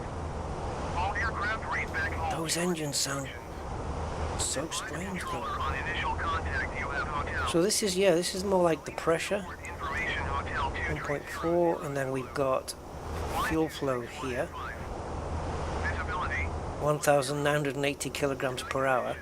And we've got that in there, so it tells you how many, you can guess how many hours we have of flying. And then we've got the exhaust gas temperature here. QNH tree 0. Yeah, the N1, ILS runway tree 1. 84%, and the N2's here. Departing runway tree 1. Mmm, VFR aircraft say direction of flight. yes. All aircraft read back hold short instructions. N2s again are your fans at the front, and your N1s are your jets. Salinas Airport N2, Hotel 2300 N1, 1261 at 5. and it's just such a weird engine sound. 10. Hey, Zen Air Zulu. Oh, there's so much detail in this plane now. It's just 100 feet. gone crazy, isn't it? Temperature 17. Like no matter where you look, 10. just even these little lines look. It's just writing on there. Can we even read that? The answer is yes, probably we can. Should we try? Why not? I should be planning my thing. Hold on. Let me just get my ILS frequency and stuff in. So if we go to RAD, it should be, unless it's done it. Yep, it's done that. It's set the course and it's set the slope. Don't need to do anything with this plane, do you? It just does it all for you. Right. So let me just reset this camera. Everything's moved. All these have moved around. I don't think you can even drag. No. Now, reset position. Not zoom level. You said reset position. You didn't say reset zoom.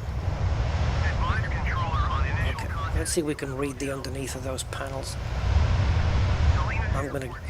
Yeah, this is an 8K livery, so I'm gonna guess that we will be able to. I don't know which way to move the joysticks here. Oh! Let me slow this down. It's gonna get noisy here.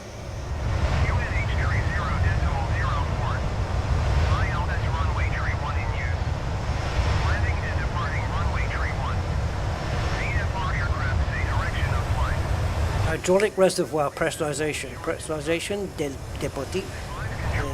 depósito hidráulico. Landing gear door opening on ground. Puerta del tren de pronounce that. Aterrizaje.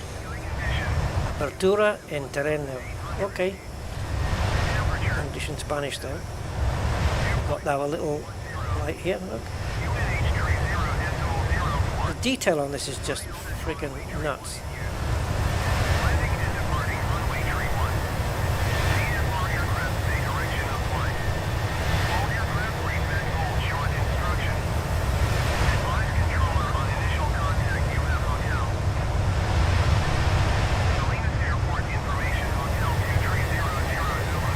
To avoid damage, refer to AMM for torque, ballast and valves and sequence upon installation of panel. Advertencia, I like that. We must be atop of climb on the engines of para evitar daños. Consulte AMM por los valores y la secuencia del esfuerzo de torque durante la instalación del panel. That means to avoid damage, refer to AMM for torque, valves and sequence upon installation of panel. Ask me how I know. Aire acondicionado, right there, air conditioning. Oh, I thought there was two planes alongside each other there. The detail is absolutely nuts on this. Salida. Yep, that's exit or out or whatever. Empujar, to push, empuja, or empuje. Okay, they put empuje, never mind. Para abrir. Yep, for opening. Literally translates to for opening. And I like this. I like reading the Spanish stuff.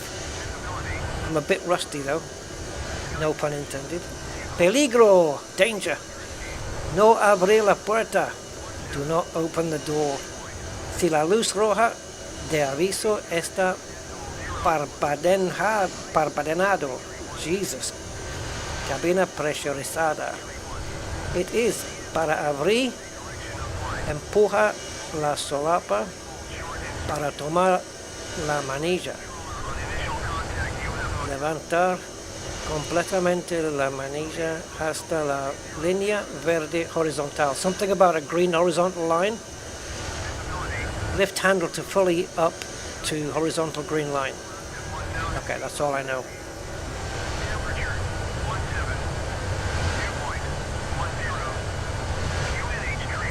Hey, Bondoodle. What? Who? New game where? Yes. Well, the answer to that is game new, soon, elite flight sim. When? This is the Wi-Fi aerial, right? What's the light? Danger! Wi-Fi! Warning! RF radiation hazard. Maintain 20 feet minimum. Oh, Jesus. Just got me a dose of the old rads. Bit of uranium. What a hell of a plane. And that's just on the outside. But it's stupidly detailed. It really is. Right. We are, aren't we? Yeah, we are. Okay. Where's TD? We haven't gone past it. No, okay. So I'm going to arm this, because unlike the Boeing, it doesn't just dip and go down. So we'll get that set, and we want to hit this altitude, this managed altitude here, at top of descent. The Boeing just hits top of descent and goes down on its own, providing you have the altitude thing set. But Airbus? Clever Airbus? No, I don't want to do that. It's gone from speed now to Mach, as it would normally do when it gets past a certain velocidade. Yeah.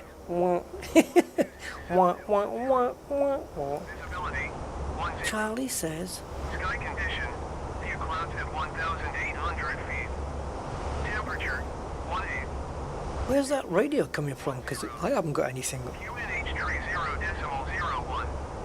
ILS runway tree 1 in use. Landing and departing runway tree 1. VFR aircraft say direction of flight. All aircraft read back hold short instructions. Advise controller on initial contact you have hotel. I don't have my radio chatter program running. Oh, one thing I can show is I put this Navigraph thing back on. I hope it's going to carry on working okay. Let's test it while we're streaming, shall we? Don't you dare ask me to sign in again. I've already done it.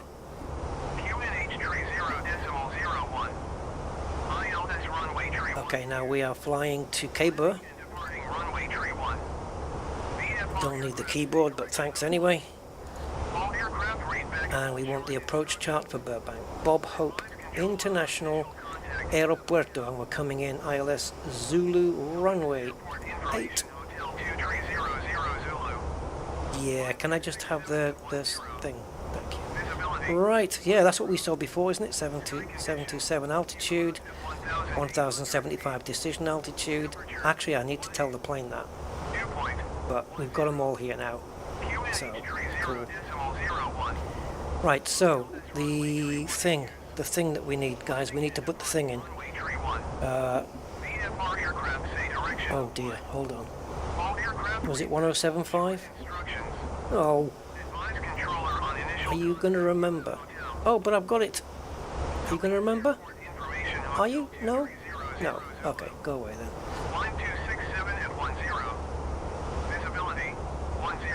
Right, so 1075 it was. Where's my barometer thing? Are you thinking Boeing again, Rusty? Yeah, I think you might be. Yep. Brain's in Boeing mode here.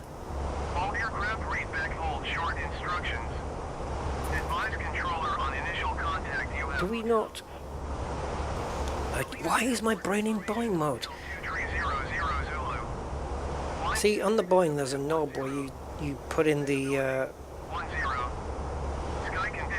It's in here. It is in here.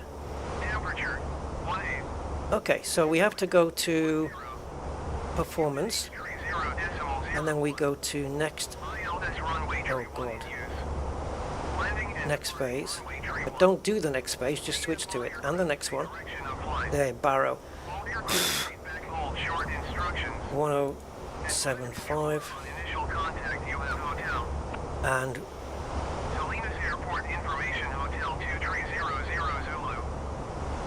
landing config 3.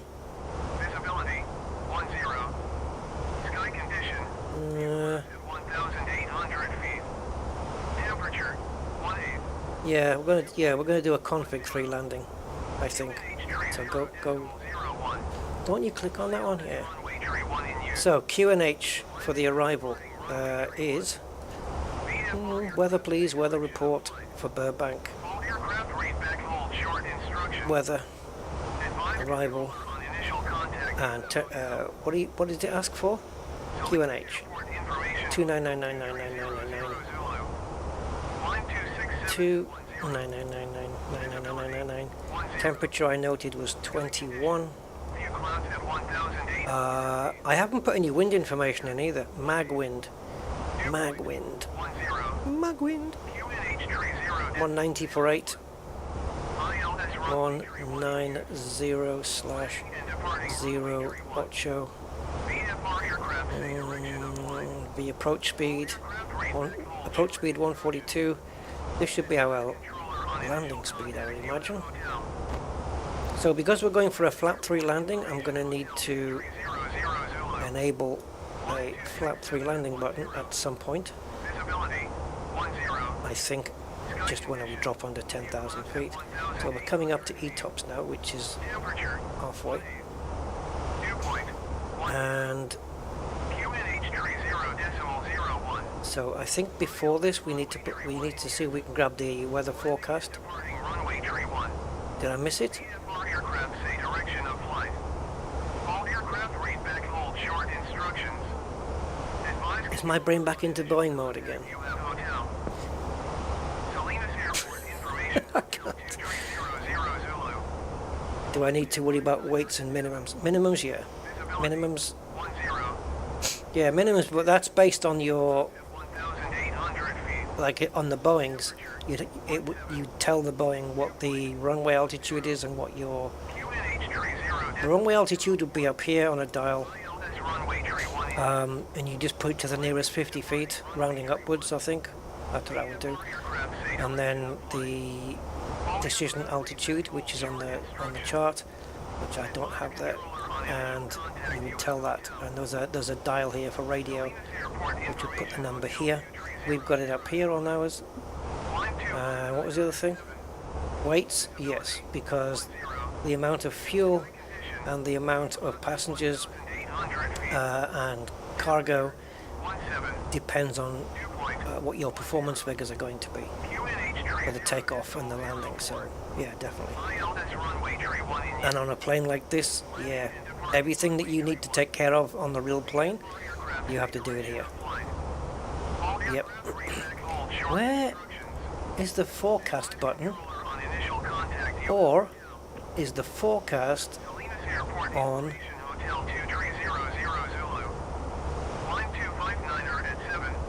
Right, we got wind request, descent winds. Oh, okay, good. I think there's also climb winds as well.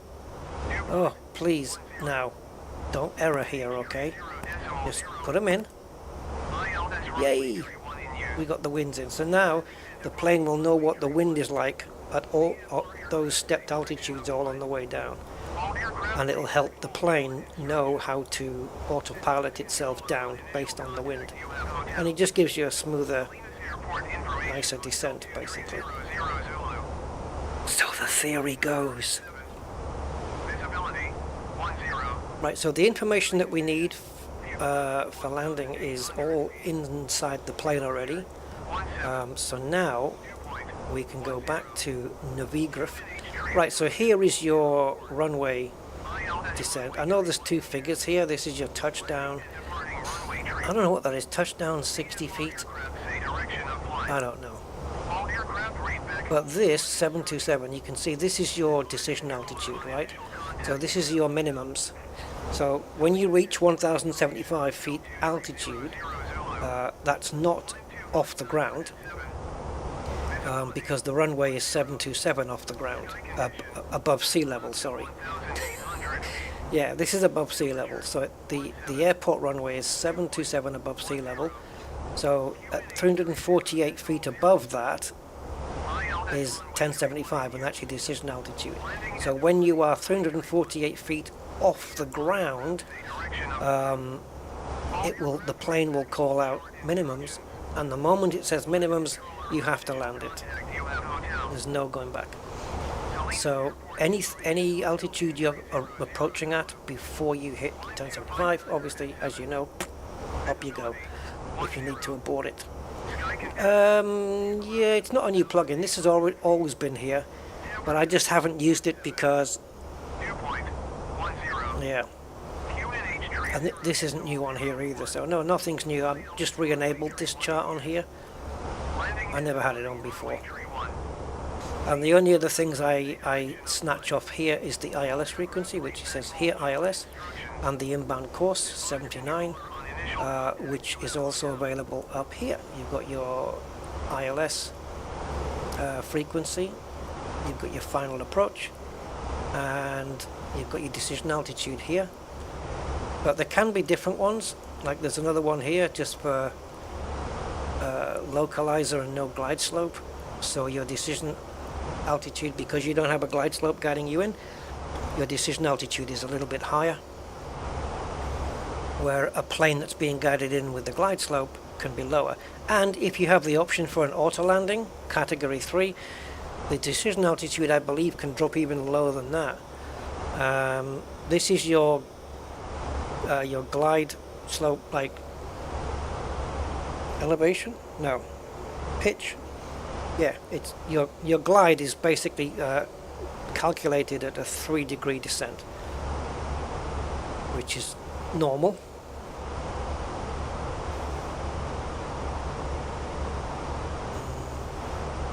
So Silex is 3000 and Bood is, this is where we're going to start dropping down here.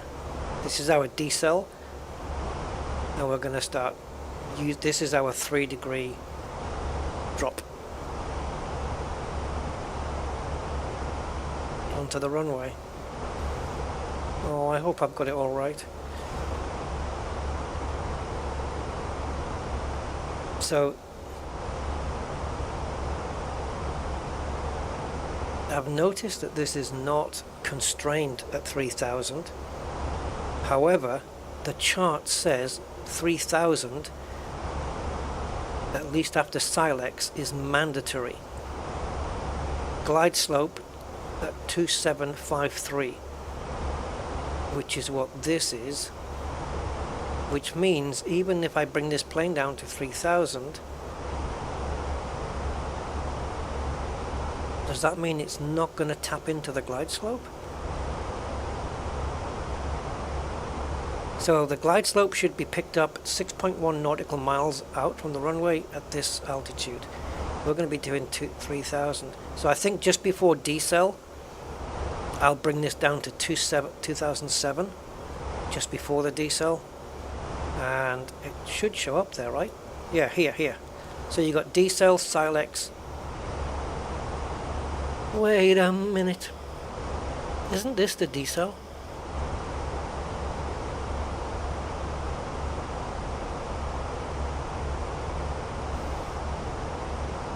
If that's mandatory 3000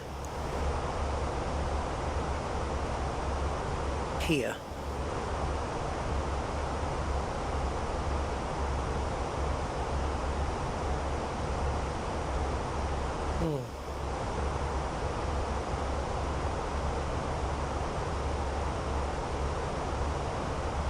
where does it mention it? Oh, that's for missed approaches.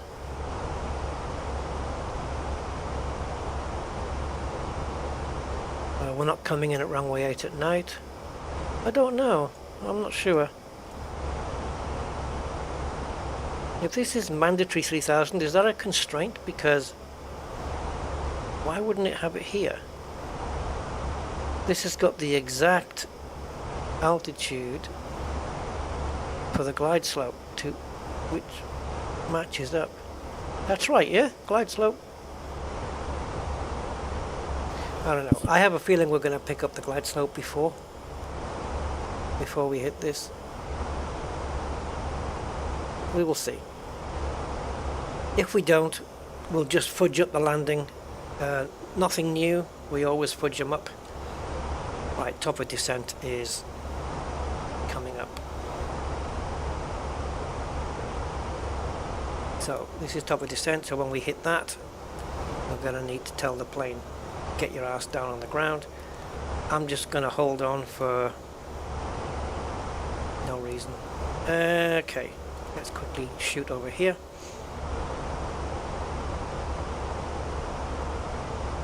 JBL Ops. That's my flight, JBL.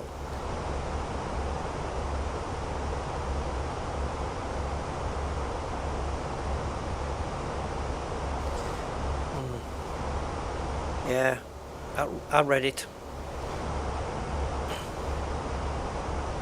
Okay, so because we're getting close, I want to just bring the range in so I've got a more accurate representation of where top of descent's going to be.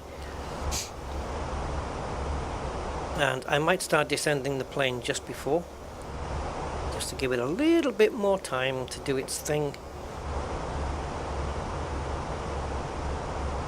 So 5 miles then before top of descent, and let's have a look out. Welcome to the Rock Hotel.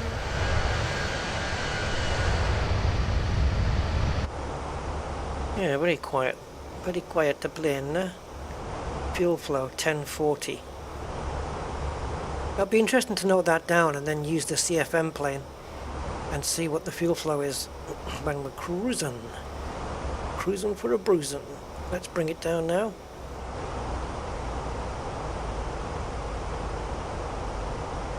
Okay, we are beginning our descent. This is Captain Rusty Dog. We hope you've enjoyed your flight. We're now beginning, well, you wouldn't say that though, would you? We are now beginning our descent into Burbank. Please make sure that your seating area is clear and all that gear. I'm going to put the seat belts on.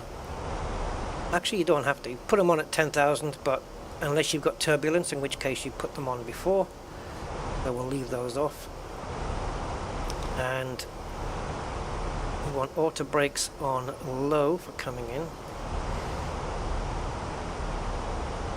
We could arm the ground spoiler if we wanted to, but I might need to use it for some drag. So this is our VNAV thing. And because we descended a bit early, we're a little bit below the ideal flight path, which is fine. The green dot is the ideal flight path for descent, and the yellow line is us.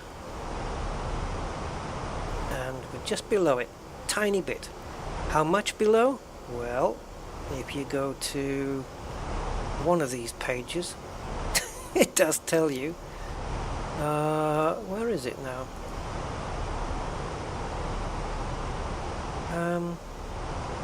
Is it on this plane or is it on? There you go. That's our. So this is our deviation. So we're 8 feet below because it's got the minus here. 9 feet below. That's nothing. We've got a high accuracy of GPS, which is great. 0.03, which is awesome. I think when it gets over a certain level, a certain number, and your GPS is not being accurate, I think you cannot bring the plane in. You have to, I don't know what you have to do in that case if your GPS accuracy goes out. I don't know, what do? Bring it in manual? You won't be able to do like auto landings and stuff like that. I don't know what you do actually. If your GPS is out, that means your plane's not totally sure of where it is in the air, in space, in 3D space, so that's not good. Maybe you have to do VFR flight visuals. I don't know. I'm not a pilot. What do I know? I'm just a gamer. I'm a gamer who pretends to know stuff.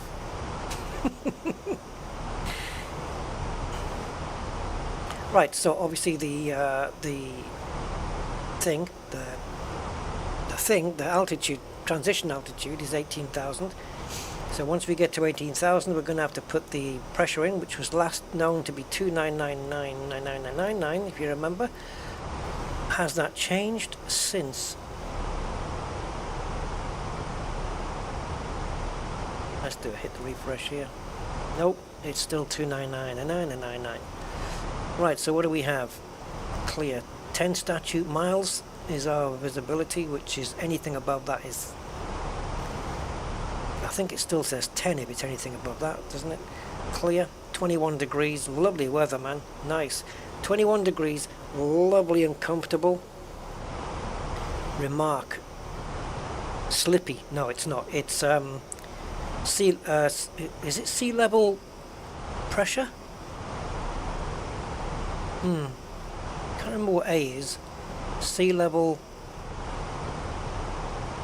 I'm not sure what the P is. Every time I look them up and find them out, the next day I've forgotten again.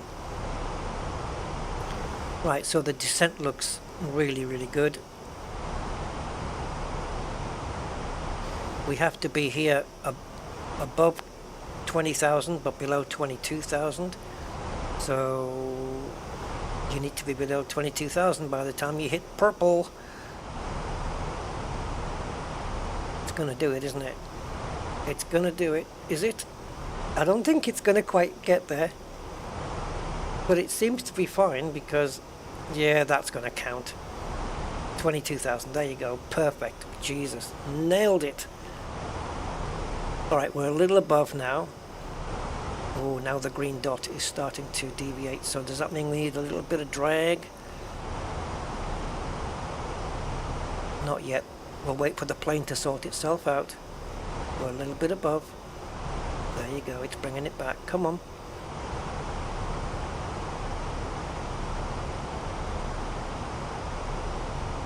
Oh, we're getting a bit high now. Where was that deviation again? Oh, yeah. Progress page. We're 153 feet above. Is that due to wind or what? Don't think so.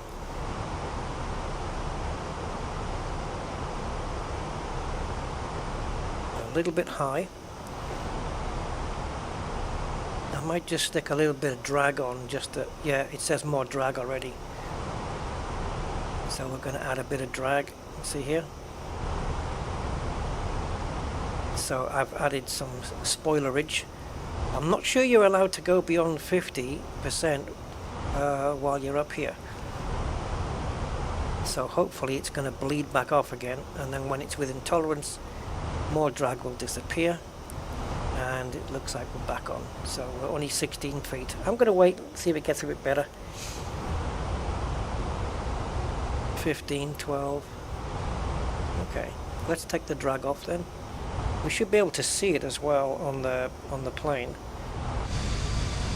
There you go. Got the little spoilerage is out. So we'll put that back and see if the plane behaves itself.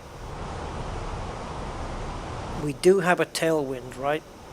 It's pushing us. It's pushing behind us 20 knots, so that might account for a little bit of that.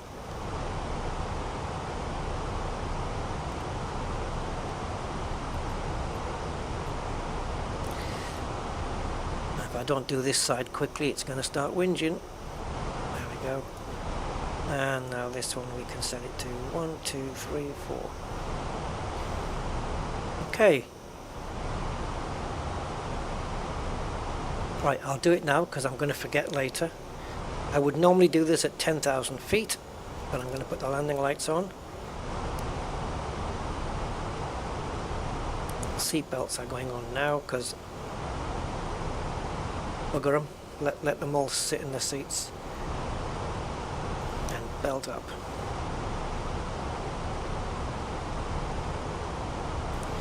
Look out for the Hollywood sign.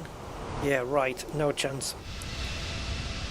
I did have the scenery for it, but I don't know if I've still got it installed. So Can't believe why is it so quiet? And why is there no turbulence at the back? Like there's no wake off these engines. Is that normal?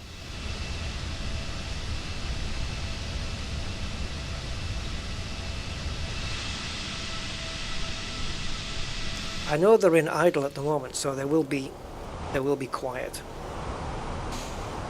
Oh, we are well above. What the hell is going on here?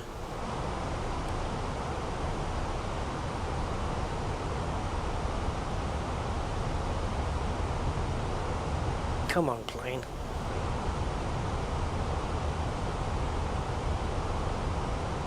Right, so remind me, spoiler flappage. Right, so I'm going to have 1 at 230 and then we'll get to 2 at 200 and landing 185. Okay, so we'll tell the plane now that we're going to do a flap 3 landing. The runway should be long enough to cope with that. So there you go. Flap 3, landing light is on, too early. Speed brakes are on because we're fine now, cool. You have to just keep an eye on these things, man, because this tailwind it's not strong, it's only 14 knots.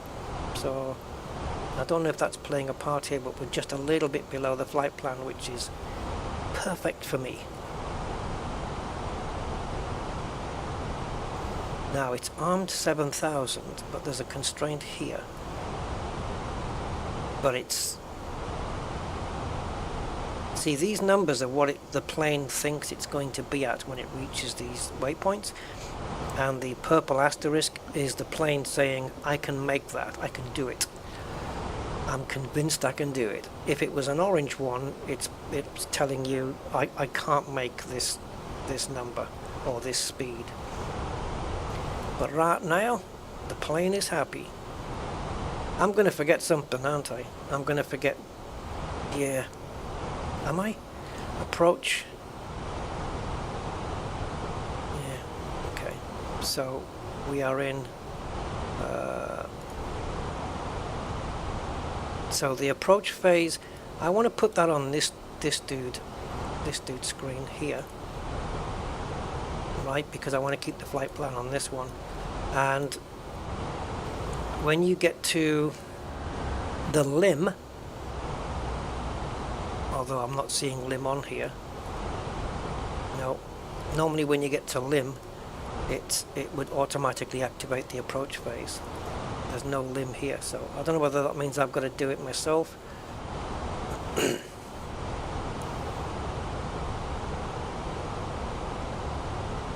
Or does it do it at a certain altitude?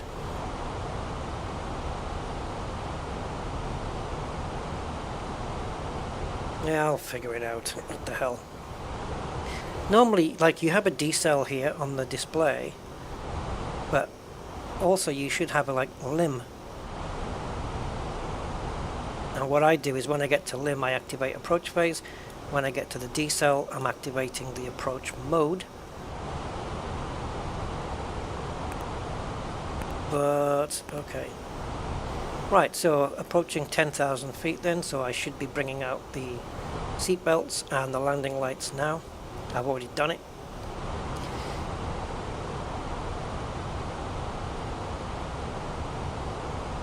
Now our speeds come up, and we're not allowed to exceed 250 when we drop below 10,000. And we are just a tad. So, on the presumption that the rest of the descent's going to go okay, let me just add a little bit of spoilerage. Whoa, Jesus, what the hell just happened there? Did we just get hit with some pocket of wind? Yeah, I'm hoping not to do that. So what I'm going to do is I'm going to arm the spoilers. Ground spoilers are armed. And at the decel point, the plane will start slowing down from its 250, and we'll start getting flaps out and stuff like that. So I think before the decel, I'm going to arm the approach phase.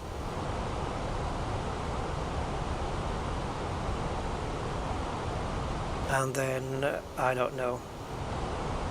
Hold on, let me just have a look at this. Come on, scrolling, stop lagging.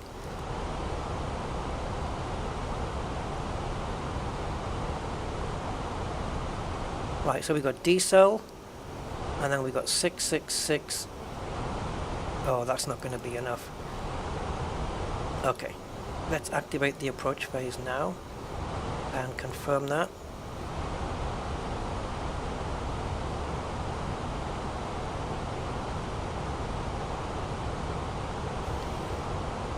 And then when we hit decel, we'll do the approach mode.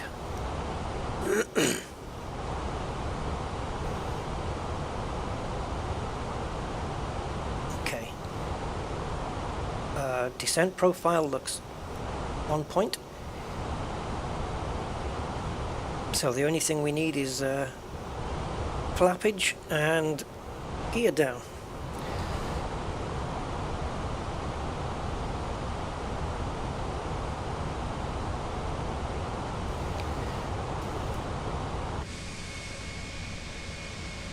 I don't like how quiet these engines are. It's disturbing. And where's the airport? Right, we're taking a little kink to the left. And the airport's over there. Okay. So just beyond the mountain range is, I think it might be this.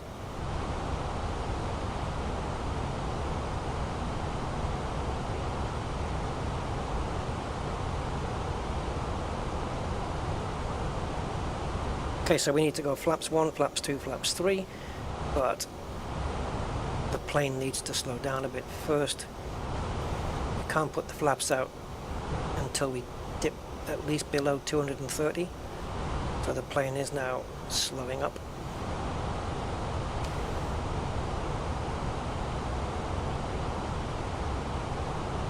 Okay. Gonna disarm the spoilers and just arm them a bit because we were just starting to speed up a little bit too much. We are going too fast.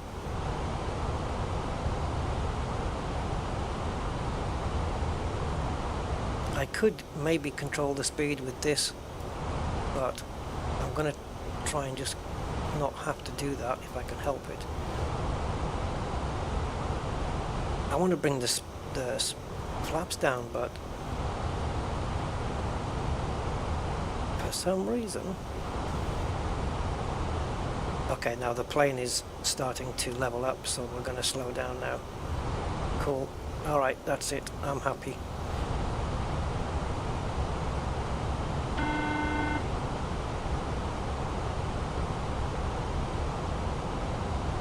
I don't know what that was, but let's pretend it was normal and it's supposed to happen.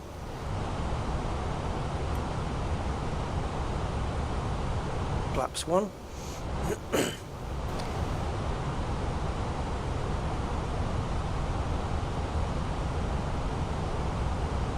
There should also be another thing here that tells you distance to runway. Oh, I didn't put it in. If you put the runway here in here, it'll tell you the distance to it.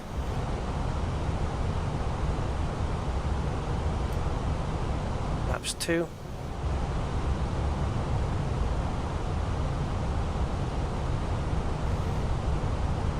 Now, at what point? Where's the runway? There.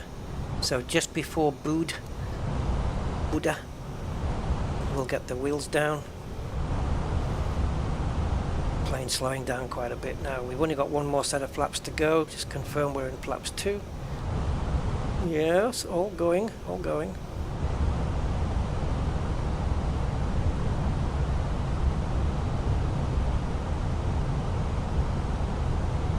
Okay, I'm going to arm the approach phase now, I think. Approach mode, sorry. Why are you flashing ILS? You have it. Or is this you acquiring it? What? ILS? Sorry, glide slope, localizer. Armed. Not armed, but it's got them. Why is it flashing on the ILS? You've got it here. 109.5, that's what it is. Don't freak me out, man. Why are you doing this?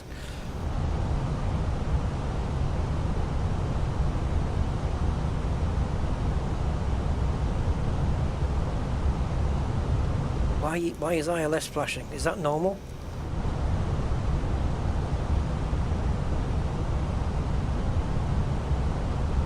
Or is it flashing just to say, hey, ILS approach coming up here? Okay, flaps 3. Gear down. Not even the sound of the gear going down. Are you guys hearing the gear go down?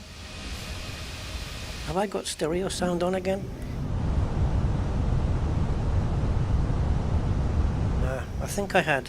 No, I think I've got the right sound on.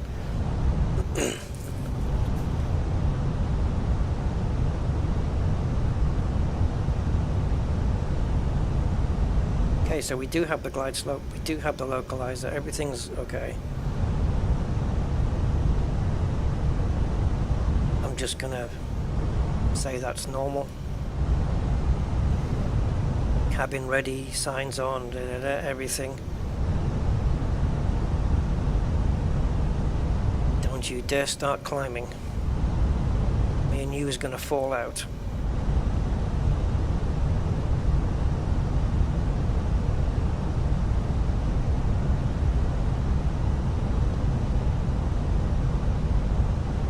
Is anybody hanging on here for the Oliver Hardy stuff? It's you'll be thinking, oh God, is that all it is? You will. That's what you're going to say. You're going to go, I waited all this time just for that. Jesus, he could have mentioned that in an Elite video. Yeah, true.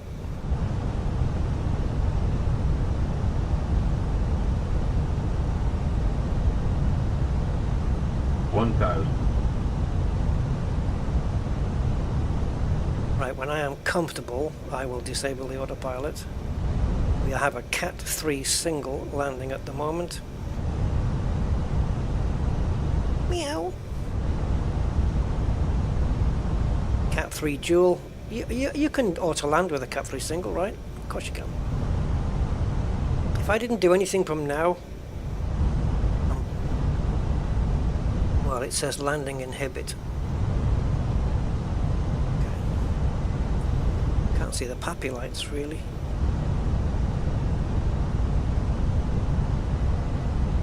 $500.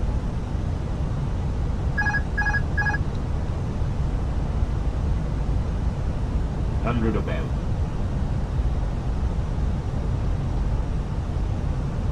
The plane is mine. Minimum. And continue. I think we're a bit too far to the right, but hey, that's life. Right, the zebra crossing, it should be 50 feet. Southwest, stay where you are. I need to get us on course 40, first. 30, 20, retard.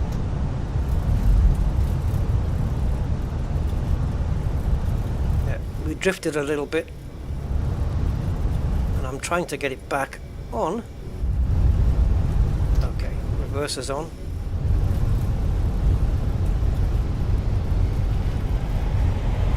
I think we needed more powerful. We needed more powerful auto brakes. Yeah, we drifted a little bit to the right. That's just my vision. Not working very well, I guess. I don't know. It didn't look like it at the beginning. But by the time I realized we were drifting a little bit, I tried to yaw the plane back into its position, but despite having a wind that was pushing us from the right-hand side, pushing us, you know, like from the right, it still didn't want to do that. Okay, landing lights are off. Yeah, it didn't want to do it. I don't know.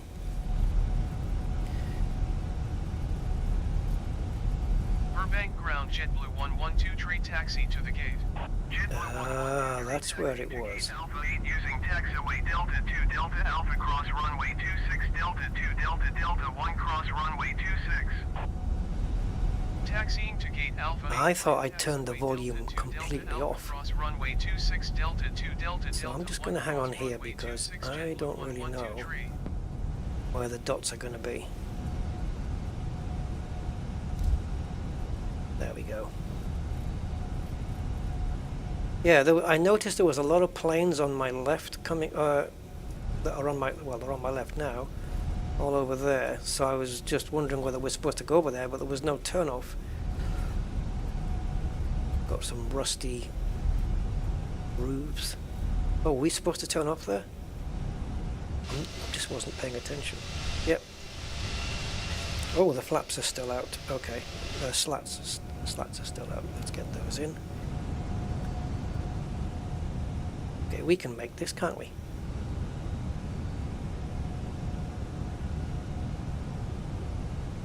What makes you think they don't, Mark? Maybe not Apollo 13, but actually I don't know. But they do, and I have it. I just never play it. It's also Gemini as well, I think. It's either Gemini or Mercury, along with Apollo. If you hang on for long enough, I can show you. It's called re-entry. Ground Southwest 1518 requesting pushback. Southwest 1518 pushback request accepted.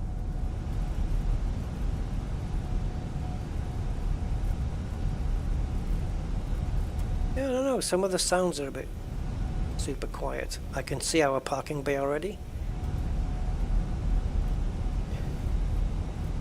They've definitely changed the seat. Oh, what the hell? Jesus! They've definitely changed the seating position. The reason why that plane did that was because we're not using MSFS ATC. Now where are you guiding me? You've just sent me... No. Oh, I see where we're going. Okay. Comprende. You want to get me off the runway to get me back on it again. I understand. I understand. He's good.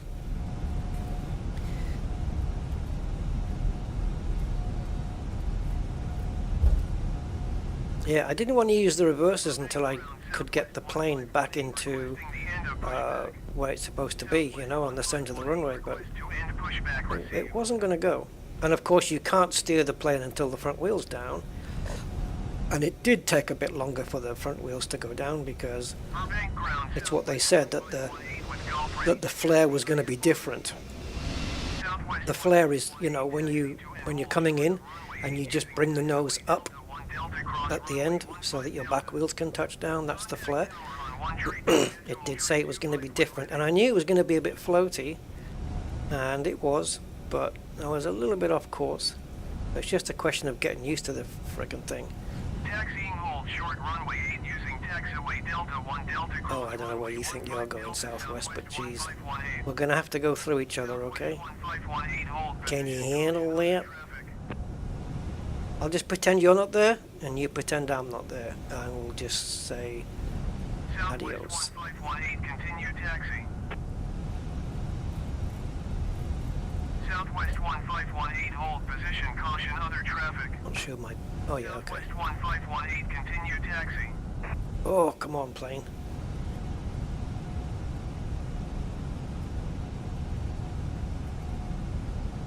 Roger. Oh, the steering is so sensitive, man. Right, while I was taxiing, what I should have done was started up the APU. Yeah. Ah, screw it. By the time that's started up, it would have been easier just to request a ground service truck. Ground power truck, sorry. So we'll get the GPU already available, so we'll switch over to external power. And now we're on external power, we can kill the engines.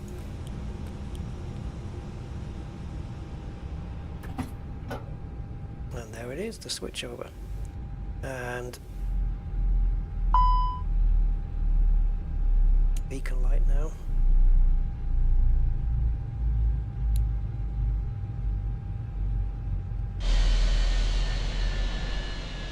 Okay, would you mind getting these damn people off my plane? Commence deboarding. Ooh, yes please. And now are you going to do that with GSX? Or what? Engine fan heating. Well, I don't know. Temperatures are okay, aren't they? Yeah. Light control, left side stick fault, calibrate null zones. I wonder if that's the reason why I couldn't... No, it wasn't. It can't be the reason why we didn't get it down. Because we tested the flight controls already. Let's go flight control here. So if I yaw, see it is going to all, it's going all the way. It hasn't gone back the other way now. Oh great, that's hydraulics, isn't it? You need hydraulics to operate this, and I've used it all up. Parking brake, preferred chocks. Yeah, the chocks are on. Oh no, they're not. Yes, they are. Yeah, chocks are on. Shut up.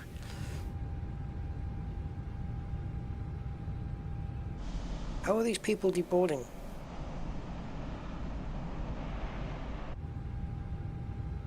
It's supposed to be done. I thought it was using GSX to do it. The boarding requested.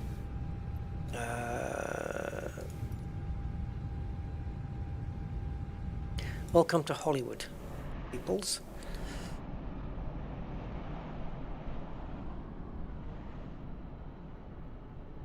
Again, the Hollywood sign itself, good question.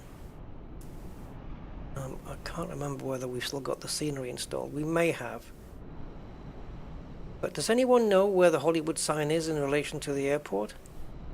Like, which direction you have to go? Because... Right, we've requested deboarding. There's no stairs.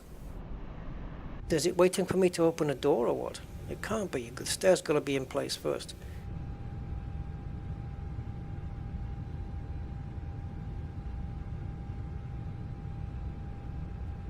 I mean, I can open it.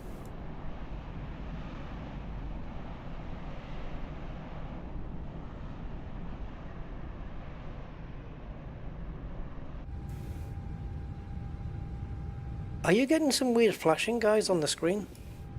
When I'm changing... Yeah. Changing the cameras around. That should... Has that been going on all the time? Burbank ground, Southwest 2665 requesting pushback. Southwest 2665 pushback. I don't know why it's not deboarding, actually. Brakes hot. Okay. Brake fan. It's there. So we'll cool the brakes down. Does it does show you the brake temperature, right? Is that these? Yeah. Well, we've got the brake fans on now. I don't know whether this is the plane that has them animated or at least showing, but we can always have a look.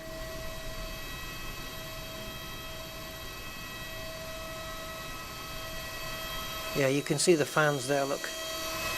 Working away, cooling the brakes off. And the tyres are a bit, you know, you can see the deformation of the tyres at the bottom.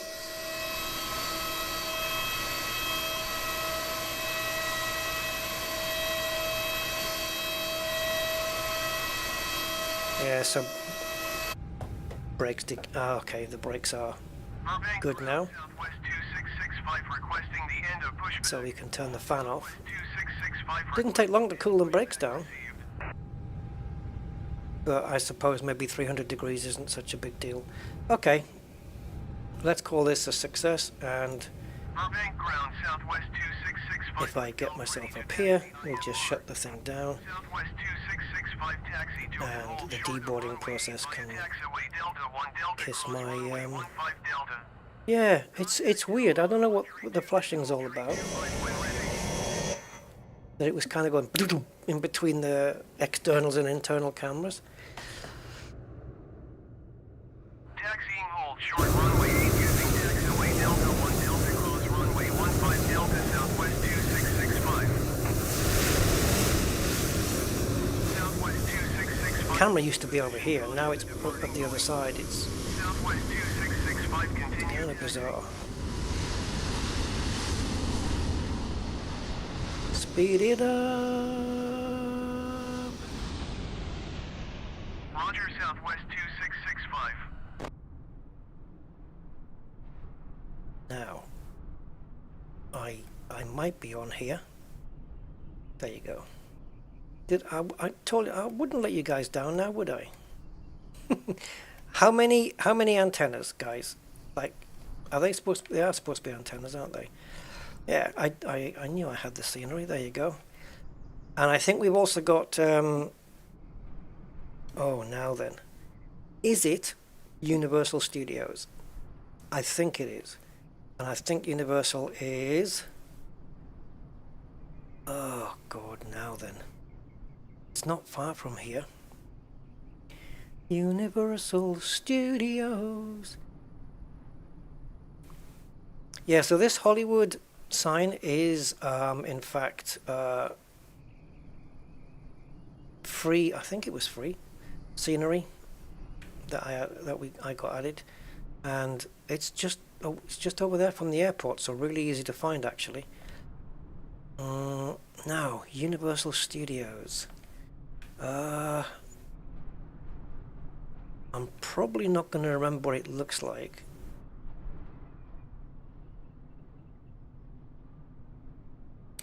And I think we've also got, it's not here, obviously it's in Florida, but we've got Disney World as well is also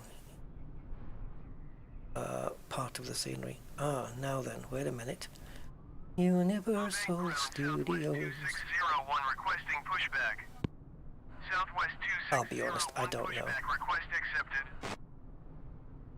Still got the radios going on the plane.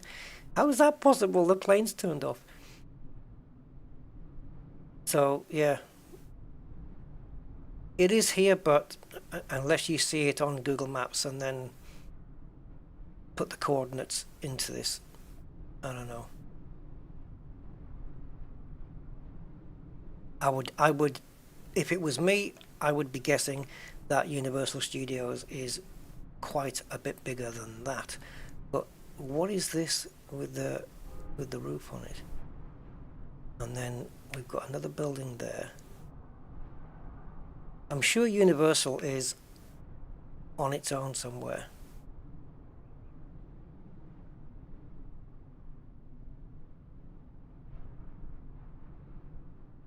Like, it, for example, it's a group of buildings that would stand out on their own. Yeah, I don't know. Requesting the end of pushback. Anyway, Southwest so 2601. let me show you. Let's get out of here.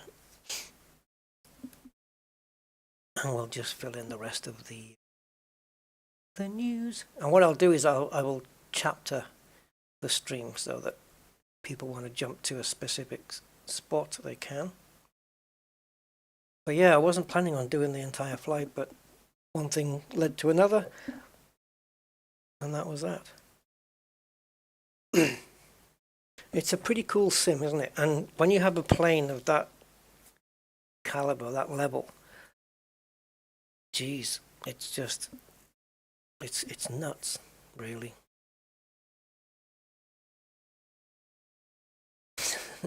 Where'd you get the eyeballs from, Aries? You have to wait for this now to kick itself out. So what I'll do in the background, so as not to waste time, is what's it called again? Oh yeah.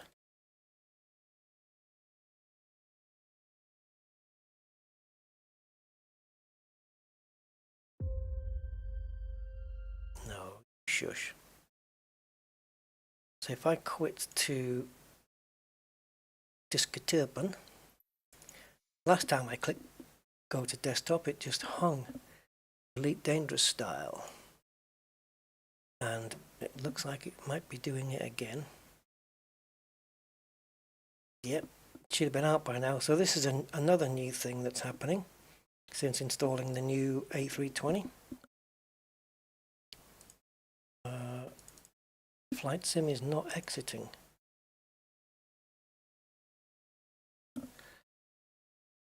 Oh, buddy boy. Right, I'll just do a quick task end. Let me flip over first on this side. Right, Mark, so this is the re-entry thing. Just quit flight sim. Right, she's out of there. So yeah, this is re-entry, and it's Project Mercury, Project Gemini to the Moon, and Landing Project Apollo.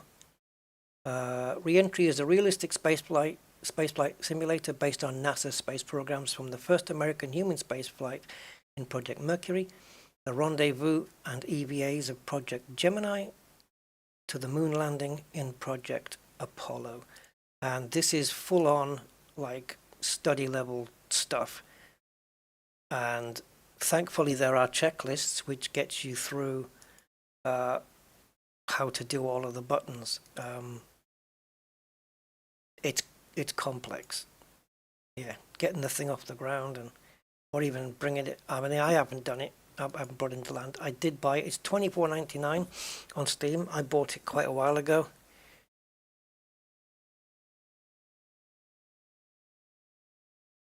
This is Apollo, right? I don't know which one, which exact one it is. Is that Mercury? I don't know. I can't remember. I did a school project on manned spaceflight, but I don't remember a lot of it. But as you can see, it's detailed up to the eyeballs.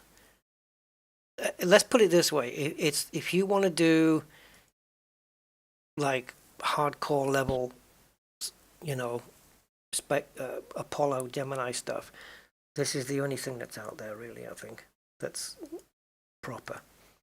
It's all been done correctly, as far as I'm aware. But it should say here that it's in my library. Yeah, well, play now, yeah, because it's in, there you go, in library. So I already have it. Oh yeah, it says it here, Jesus.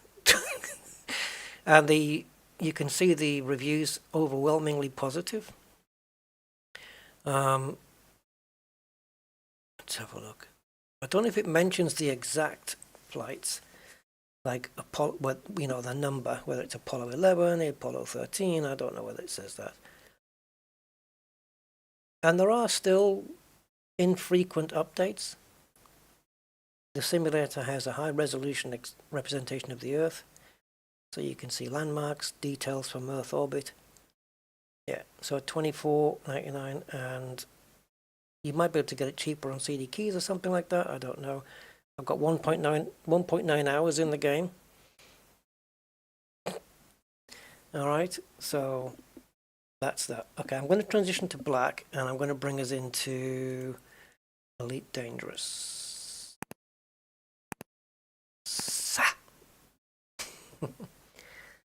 So, you guys are going to see this first. Just have to wait for it to kick in. Boom, boom, boom, boom, boom, boom, boom, boom. Is it gonna go? Yes, it is. It's decided it's going to go now. Right, so as you hear it kick in, you won't see anything. That's normal.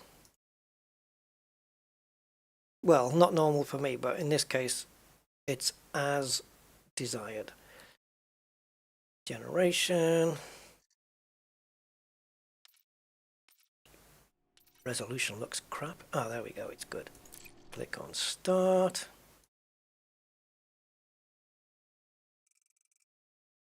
Oh, what's it doing?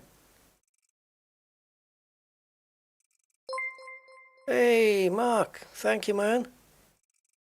The game's running through the very beginning. Why are you doing that?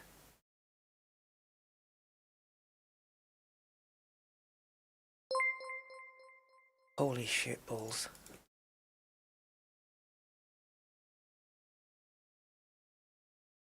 Andy K mentioned something about this. Right, if what has happened, if what I think has happened has actually happened,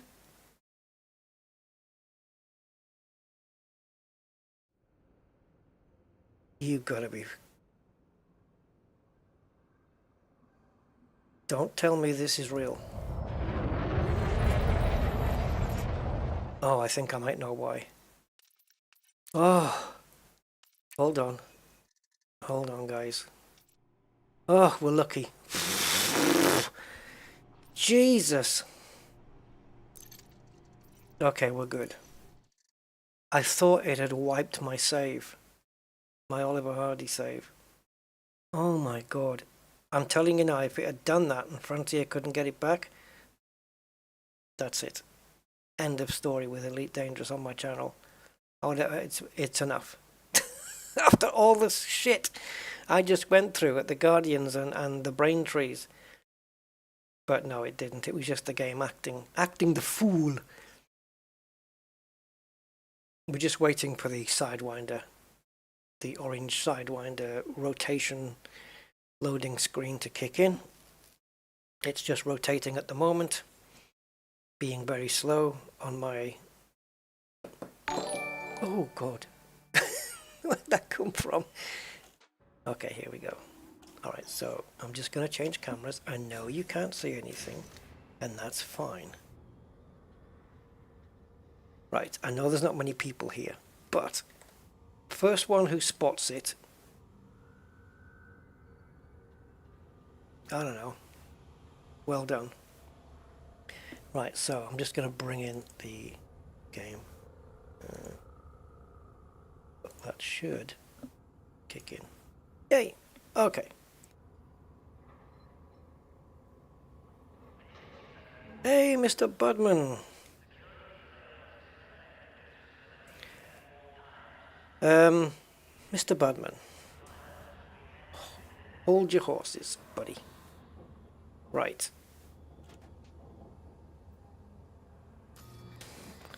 Oliver Hardy, right? So, look, guys, look. Oh, he's walking. Mr. Oliver Hardy is walking. We are no longer Horizons bound. Yes, guys, I am on Odyssey with Commander Oliver Hardy. It has happened. I got it today.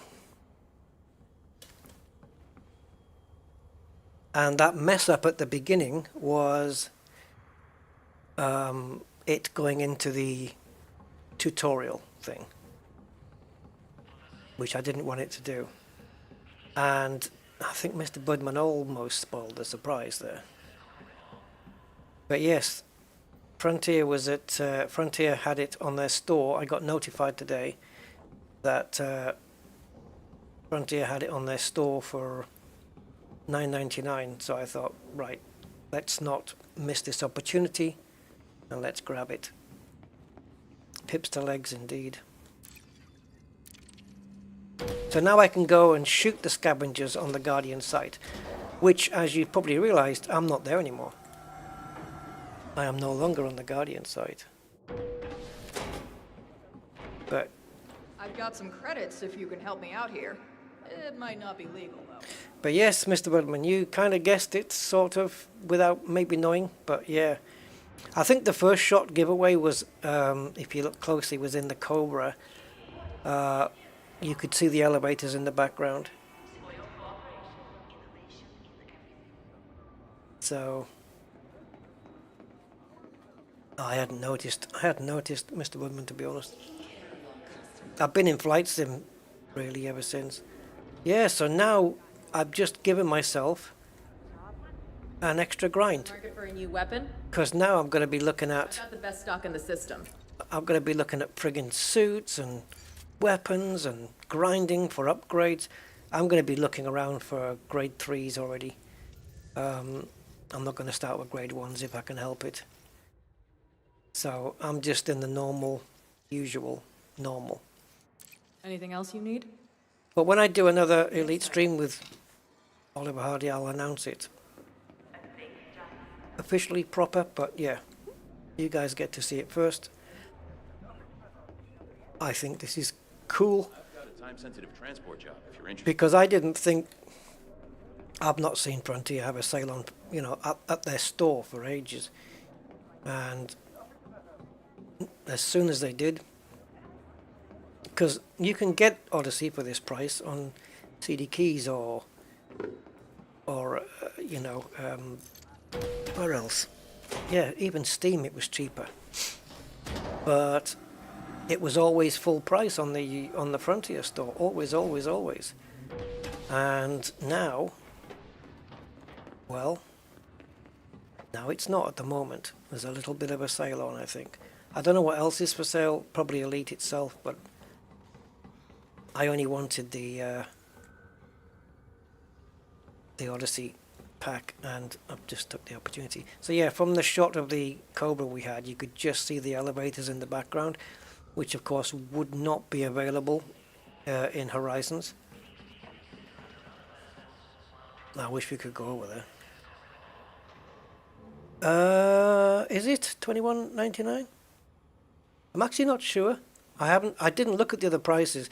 It was actually Andy Kay who let me know. He said that, look, if you're still interested in Odyssey for Oliver Hardy, he said it's he sent me the link straight to the Frontier store page, and I saw it for $9.99 and I thought, yep, grabbing it. And then within 5 minutes of him telling me, I already bought it.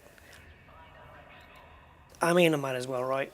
You know, and now we've got the exobiology and the mercenary rank. Oh, I should have used this screen, shouldn't I? Because it's got the mercenary and the exobiologist rank.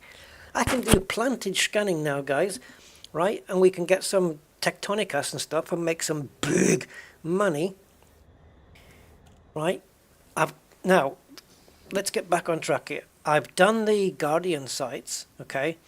I did go to the one with the weapons blueprints as well. I went there. I did a little bit of running around. It took me a while to get used to where the pylons were, but I was using a map. I even went into Photoshop and made my own. I made a screenshot in the game. I made my own map, and I put little triangles where the pylons were, because the one that I was looking at on the browser was upside down compared to where I'm going. So it was doing my head in. So I did one the right way around. I could have just saved the image and turned it around, but so yeah, I spent a little time at the other Guardian site battling damn sentinels and just doing pylon stuff, basically, just to get the big ball to come out. That was it. And the result of that is, if you remember, on the modules site we went to, the module blueprint site, we had like 3. I only managed to pick up 3 blueprints. That is still the case. But on the weapons, as you can see, oh no, I got 5 modules. Oh, I must have stayed for 2 more. Oh, okay, and I've got 4 weapon blueprints, which I think is going to be enough for now. That's going to unlock 4 different weapons. This is going to unlock 5 different modules. But now, I'm good with that. And the other stuff is, you know, we filled up the bins of these, full up. And then, what's the other stuff? Where's all the other gear? The Guardian, like the weapon. Are they not here as well? They're not here, are they? Yeah, here we go. Guardian power cells, we got, well, there's your amounts. We got 129 of those, 144 conduits, because I picked some of those up on the weapon site. We got weapon parts, technology components, I filled up a bit more of those, wreckage components, so yeah, I should have got some more weapon parts and wreckage components, and everything would at least been in triple figures. But I've got the ability now to just get the HN shock mounts, and I'm going to get the Guardian FSD booster, which will give this ship a little bit of a extra sprite. It'll give it a bit of more range, but I might build another ship and put it on that one instead that can take benefit from it. The other thing, if I can remember it, is I just had it in my head. What was the other thing you were going to say, Rusty?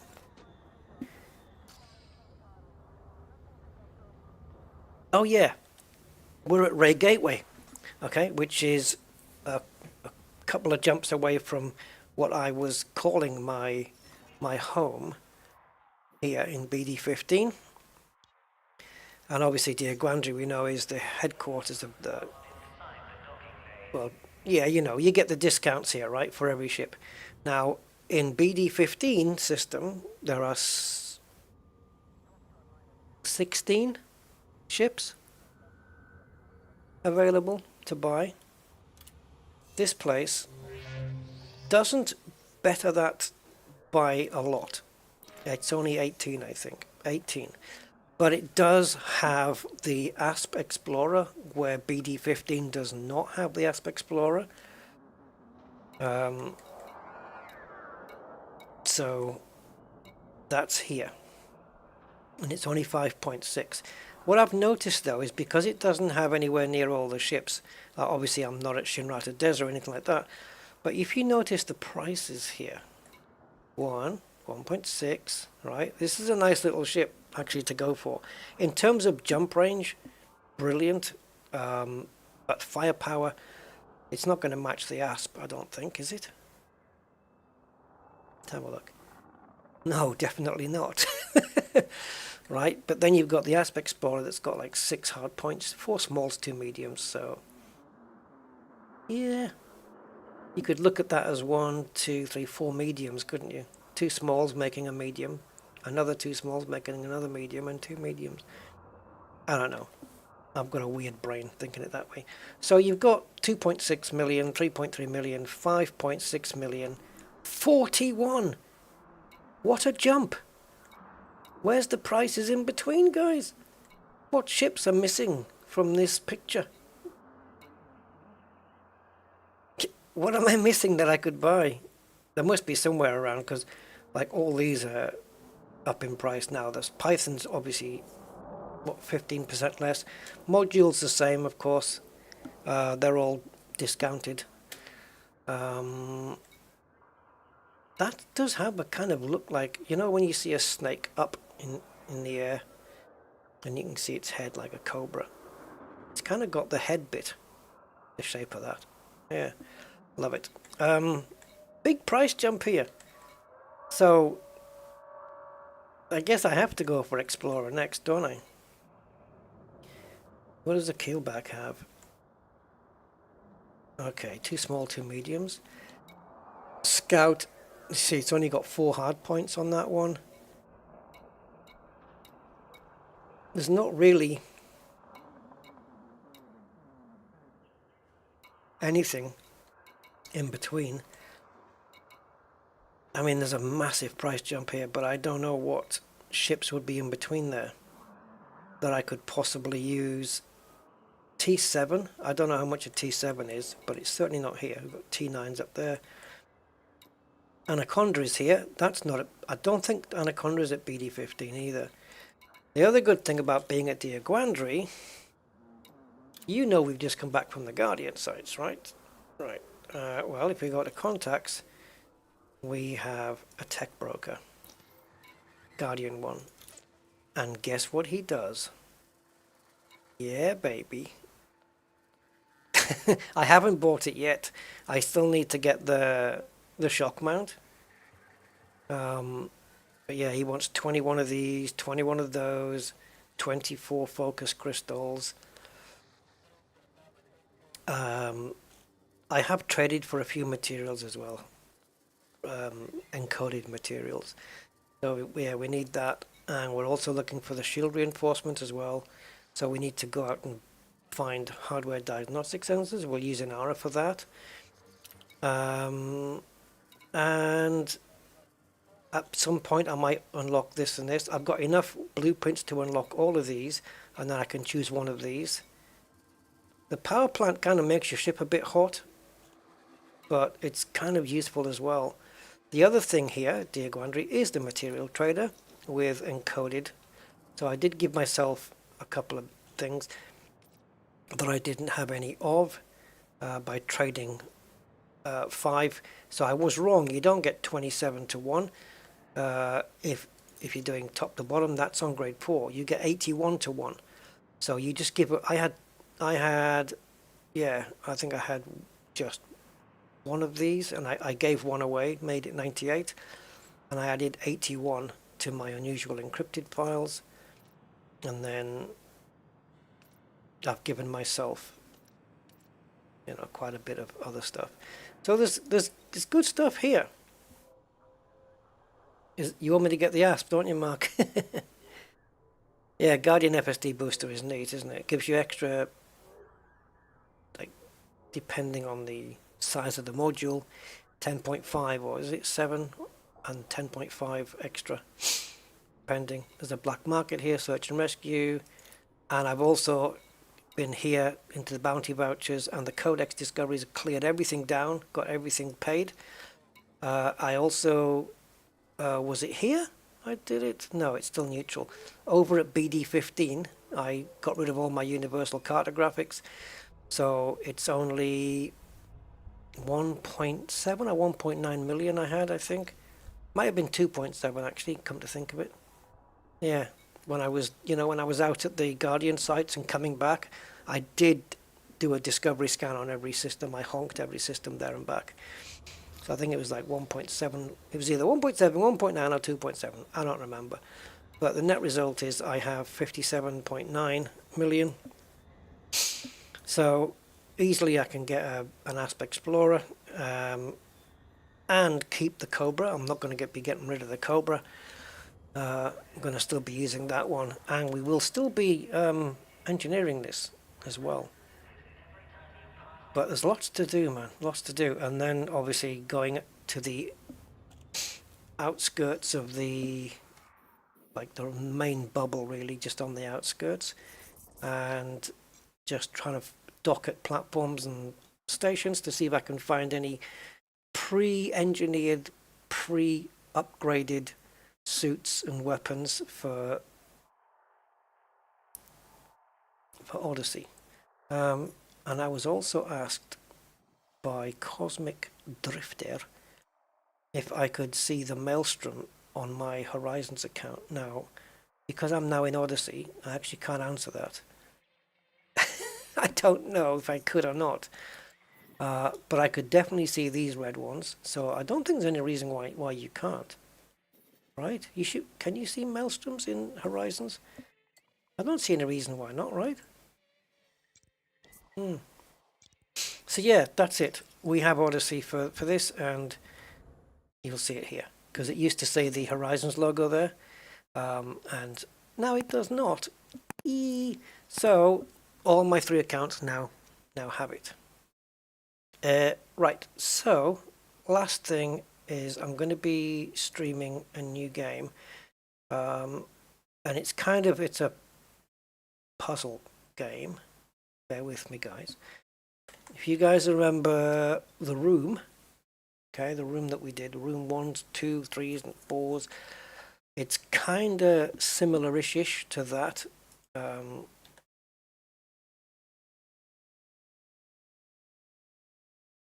me see.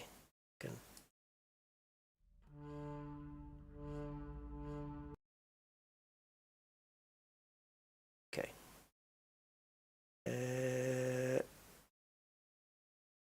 Does this not go any bigger?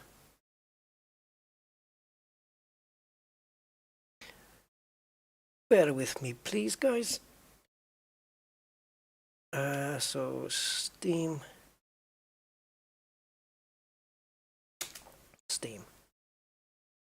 I want to go to store. I'm going to do this on the browser because the text is just easier to read.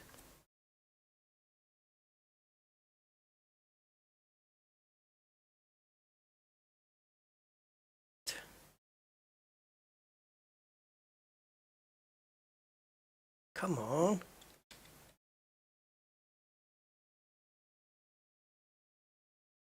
Okay. think we're there. Bear with me, guys. We're live. Okay, so I want to have a go at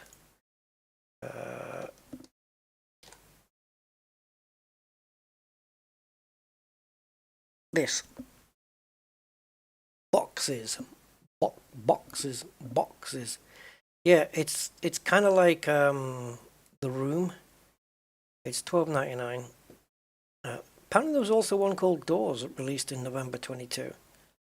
But this one is boxes, so it's all about opening different boxes. And I think each one, yeah. As a legendary thief, your next assignment lures you into a grand and lavish mansion. There you find a series of puzzle boxes designed for an unknown purpose. What should have been a quick in and out gradually turns into your own harrowing struggle for freedom and answers. Reviews very positive so far, and it's cheap and cheerful, right? And it's kind of like The Room in a way. You've got to figure out how to open each box.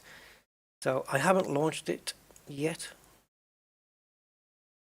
but it looks like it might be fun. So this is a new one I'm going to bring. We'll have a go at that one. It's one of those games, though, that if you intend to buy it, then you might not want to watch me play, because I'm going to be figuring it all out as I go. But yeah. But I'll announce all that and just warn people that there will be spoilers in the game. So, for me, that is pretty much covered everything I wanted to cover. So yeah, we've got to get the ASP.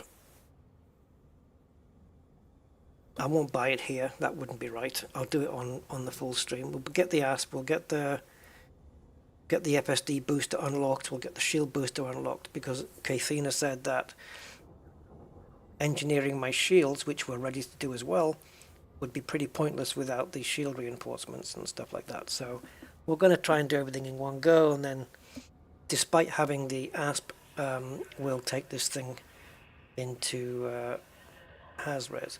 And you know what I thought about, guys? So you guys are getting all the exclusive info. What I was thinking about is, when we go into a Hasres or a high-res site, it's to go in there with your combat ship to pick on pirates who are after the miners and, you know, blasting away and actually getting your money and everything, right? But I was thinking, what if we did it the other way around instead? Because I haven't done that before. Not that I remember anyway. I might have done it, but it would have been years ago. So the idea would be, maybe not a Hasres. I think Hasres, I'm probably risking my yeah, I'm probably risking my rear end doing that. But in a high res, where there is some federal agents and cops and stuff, how about we start the ASP Explorer? Why am I even thinking of this? As a mining ship. And instead of mining in a ring, just out and about where there's nothing, we actually do our mining in a high res site. Now I know we're not going to get pristine things, we're going to get common, but it's literally to deliberately make ourselves prey for pirates. Like, not prey, but to go in there and actually put ourselves at risk. I mean, you see all the other miners there just mining away, and suddenly they'll get attacked. And so what I want to try and do is build, I might even do it with the Cobra actually, seeing as how we've got some engineered stuff on this. I know we can't hold very much, but I don't know. We can start a bit of mining. And then if we get attacked, we can at least defend ourselves a little, right? But I'm not going to go into Hazres because there's no, well, most of the time there's no cops or anything around. So the idea was to just start mining, but doing it actually in a res zone. So instead of going in there as the hunter, we are literally the prey for those who might want to hunt us. So unsafe mining, if you like, putting ourselves at risk. That's a different approach for me. I don't, when I go to res zones, it's normally to shoot, not to mine. It's to protect miners from attacks.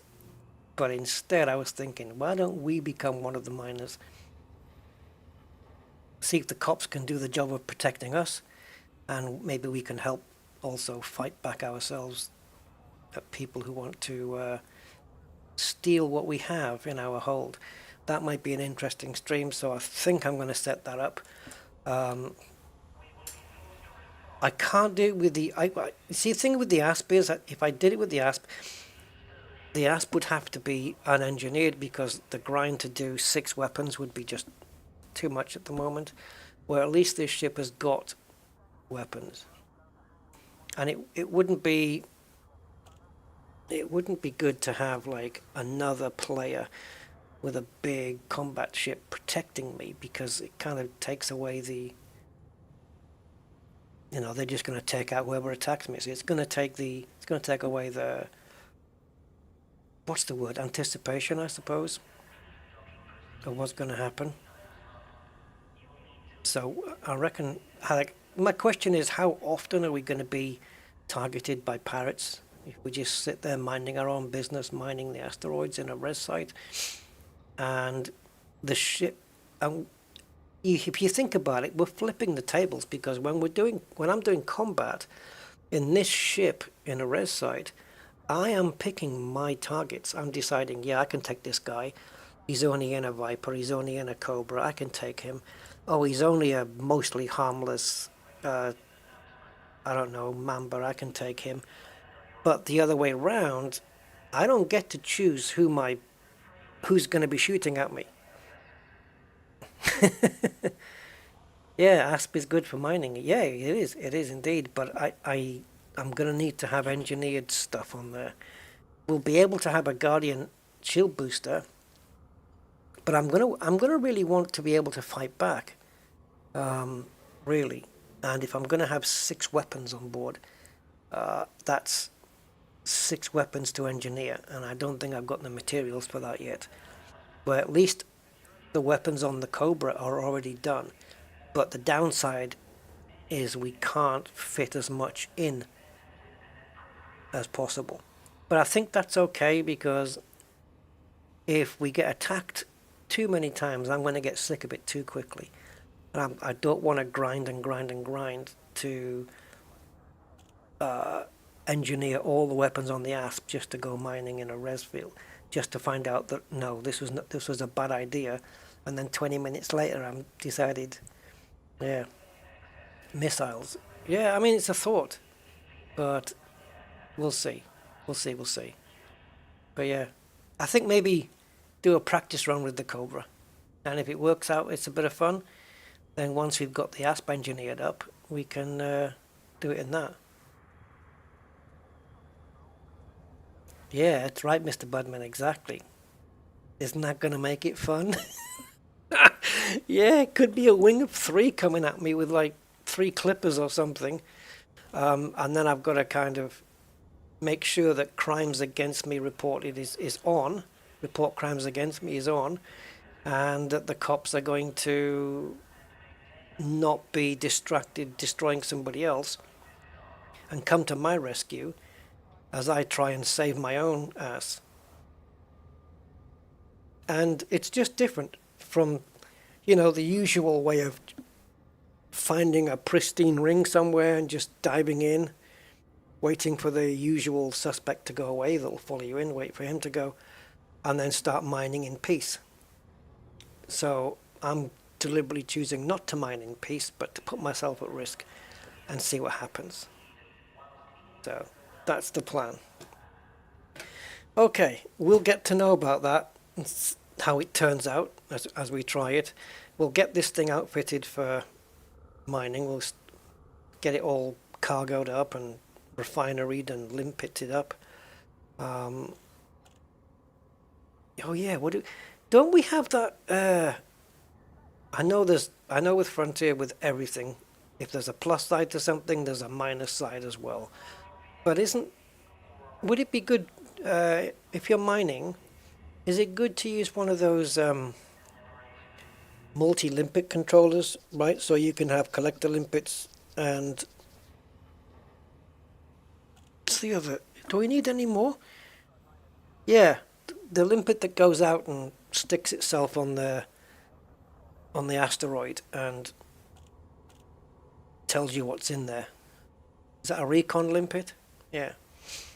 And also what I'd like to try, I'll tell you what we can do. If we have 2 mining ships, right, we can temporarily configure this ship. Because don't forget, guys, we've got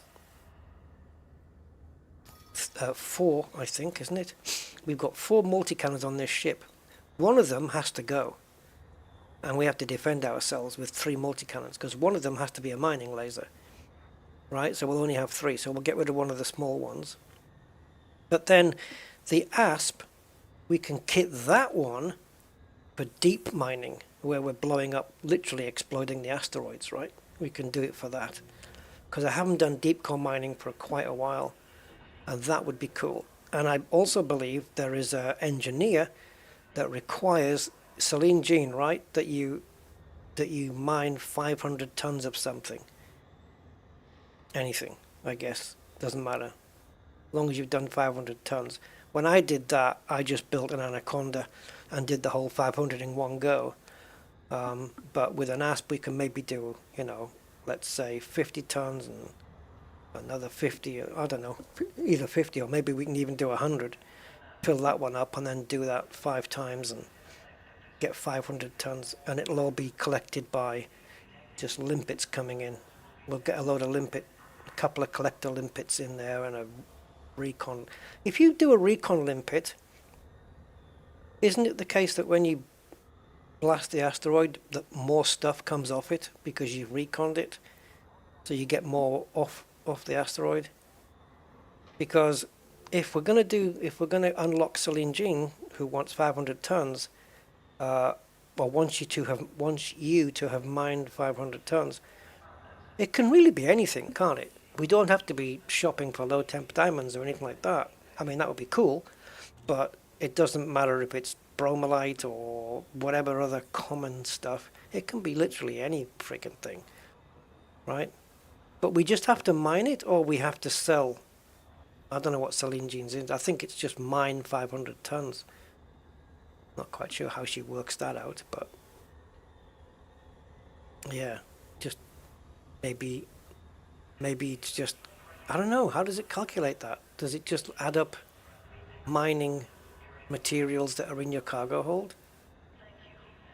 Because what if you don't mine it off, somebody else mines it off and you pick up the bits? Does that count? Or do you literally have to have mined it yourself with the laser? And if it's only the laser that it's looking at, can you just pop the rocks off the thing and not collect them? I don't think so. I don't know. Anyway, I'm rambling on, guys, and it's 1 o'clock in the morning, so I'm going to get my dinner. I know, ridiculous, isn't it? So, thank you, guys. It's a short stream, only 3 hours and 19. And, yeah, you've got to find out some information ahead of time, which is kind of cool. So yeah, people on my Discord don't even know I've got Odyssey for Oliver Hardy yet, but people who are here and on my Discord will now know. But let's keep it to, if anyone's watching this video, cool, you found out. Otherwise, we'll just keep it until the next time we stream Mr. Commander Oliver. Okay, guys. Is that okay? Are we done? Oof. That's it. That's all I've got. That's the only news I have. So take care, everybody. I appreciate your time, your support, and I thought that was for me, that message. I appreciate your time and support, guys. Absolutely brilliant. Thank you for all the likes and everything as well. So take care, and I will catch you guys next time. So until then, have a good whatever it is, and I'll catch you next time, guys. Ta-ta for now. Bye-bye.